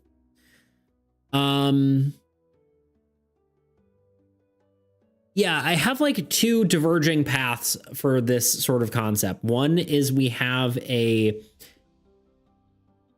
keep doing chat does D&D and chat gets to control a singular character. We do the same sort of thing. We just optimize everything. Like we make better visuals, we make better maps, all that kind of stuff. Or we diverge in a separate path where we have people actually as part of the D&D campaign, like talking and whatever, like actually on a Discord call. And then chat has like powers to influence the game. Like chat is like the gods of the world and you can, you know, ask chat for favors and stuff.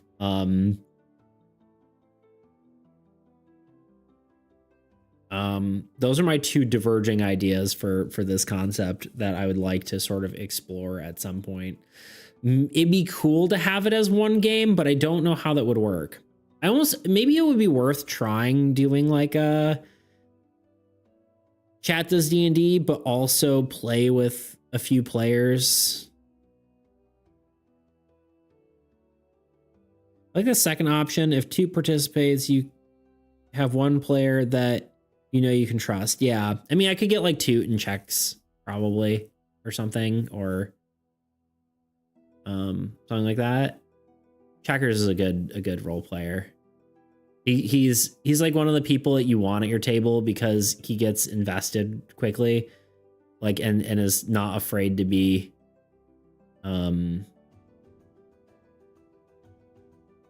exuberant. Checks is always great to see, indeed.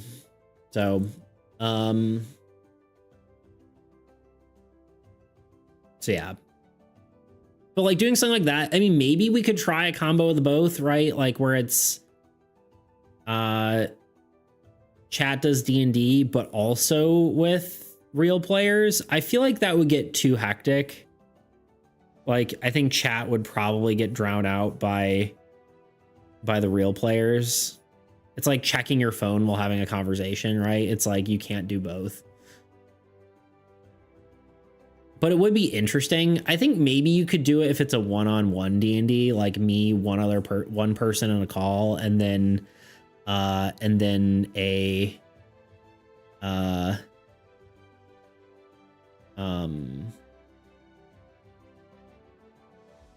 and then like we as a character, right? But I don't know. It might be worth experimenting, but give some moments where you look to chat for advice on where the story goes. Yeah, I think that's probably the more better way to do it, is have like chat influence the game. Rather than it be chat as a character. But like, imagine these one-off characters, chat was telling you like personality traits of the characters. Yeah, that'd be kind of interesting.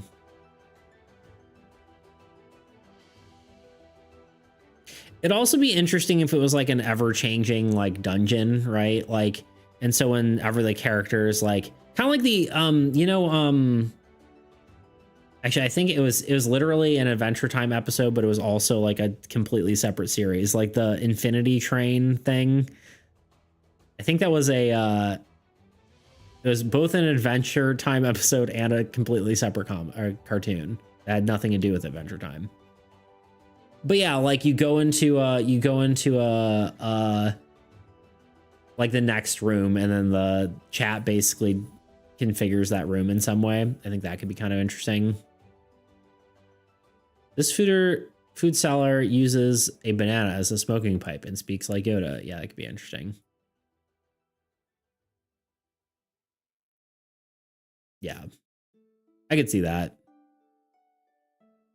It probably, the biggest thing with that is like, it probably ends up just being like stupid and random, which is fine. But then I guess you have the players to ground it and try to make it more real. That's why you like, I think you'd have to make the setting isn't just like a normal D&D fantasy setting, but like a thing where chaos is expected.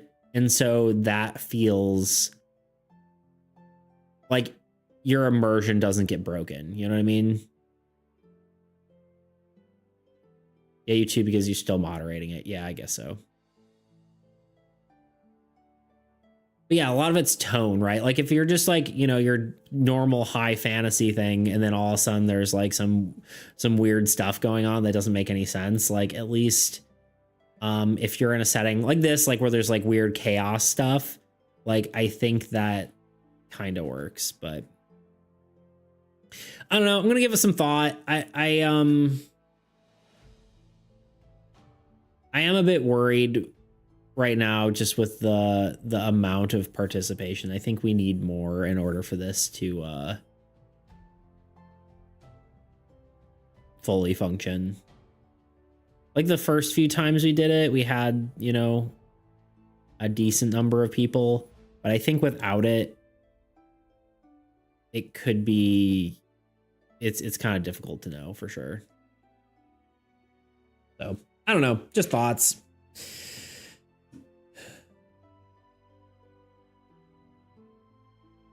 I think I can give some advice on this now that I've been here for each one.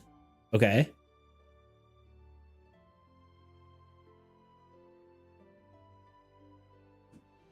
Wait, like advice for me or just advice in general? I think I can give some advice on this now that I've been here for each one. Okay. I'm going to start closing some of this stuff. And then we'll probably call it a day. No.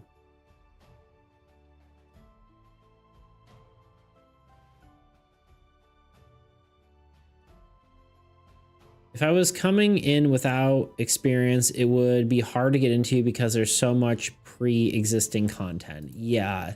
So like, is that, let's just go to here. Is that like, I've been thinking that too. It's really difficult. I mean, even just having like one session is a lot. I think there's a barrier to entry right now. That's probably the biggest thing that would be good to remove, but like I think the only way to do that is have it a new like one-off each.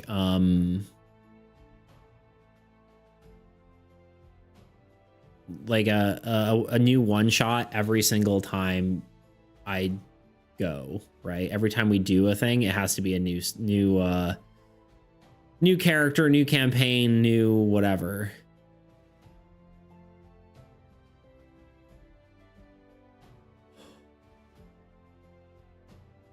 Since I was the main influence, it didn't make it super random and weird. It's hard for people to just give a suggestion without feeling intimidated by the fact that they don't know the context and could be ruining it for those that do. Yeah. Yeah, for sure. I think not only that, but like even like if I just go here's the start, and then we start and it's like even the first session, right? There's still if you miss the first like 5 minutes, right? You don't even know what's going on. You come in here and you're like, huh? I don't know what this is. Like it's hard to get into, right? Potentially.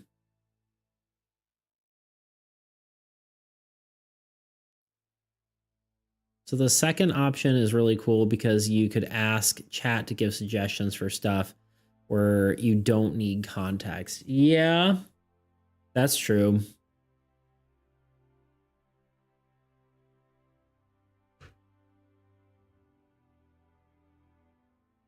Yeah, it's hard to do long form story is the other thing, right? Like it really should just be a bunch of short form stuff is like the easiest way to get into it, but I'm less interested in that because I do like the like your chat with Cyrus wouldn't have been as interesting to me if you hadn't already had that like connection with the character.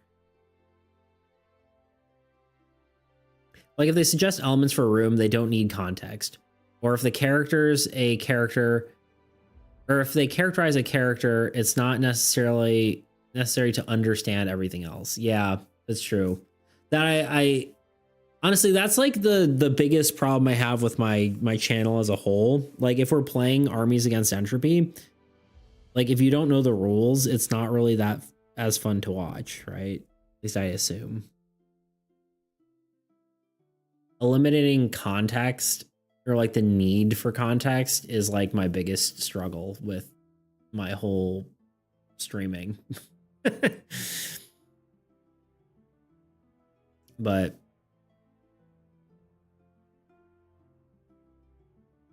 I don't know. But yeah, I mean, maybe we try that. Maybe we could try that instead. Something kind of goofier where chat kind of just like, I mean, just a test, right? Like where basically chat just kind of develops the world around everyone. It's a good thing to keep in mind for your future projects because you mentioned the little guy card game, and that seems like something you could keep simple and easy to get into. Yeah, for sure. But I think board games in general, like they have less of a UI kind of thing, right? Like if you watch a video game, you're watching a first person shooter, you're like, okay, I get this. You shoot the bad guys, you try not to die, the end, right? Oh, it's a horror game. Oh, he's walking around. Oh, he's picking up clues. All right, cool. That makes sense. Right? Like it's very intuitive where it's like a board game. There's a lot of like stuff to like try to like figure out and understand. Also could have reroll like 10 times, but I forgot. I wouldn't have wanted it to though because the failures were so funny. They were. Yeah. I think it was good that I think living with your failures is good. Like that's why I was partly unsure about having the reroll in general, but I do like if you're like you really need to like you really want something to happen, you can potentially try to do it, but I don't know.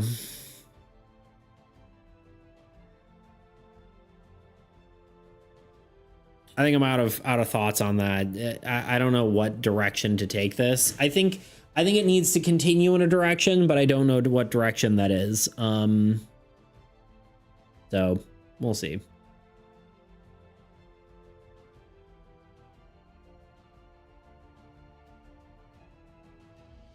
Would be tempted to reroll when I got a 12 or 14. Yeah.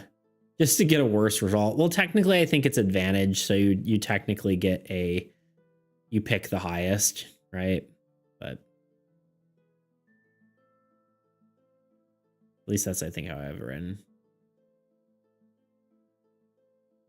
Here's a streak after, yeah, streak after really bad rolls. Yeah.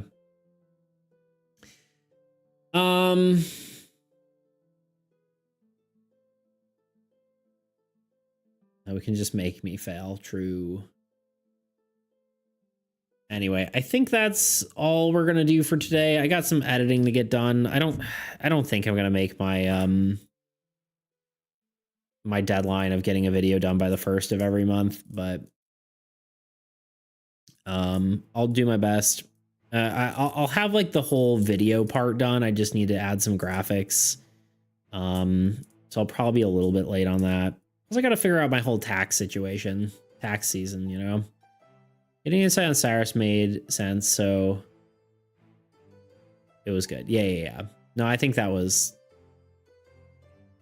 the important thing to get insight on. The rest were kind of like, who cares? These are just random people. But yeah. Anyway, I think we're gonna call it for today. Let's who do we raid? Anyone we know? Or anyone? We could raid Painty Dex. She's cool. Okay, I thought that was Fig for a second. I was like, wait, Fig's streaming? But she's not. That is someone else that I have gotten confused with Fig before, which is funny. Great team. See you next week. See you next week, Tuna. We'll be on Tuesday. Probably doing more Blight of Blackridge work, though I don't know exactly what that will entail. Yeah, I don't really want to think about it. I'm just gonna raid Painty. She's cool. So, all right, away we go.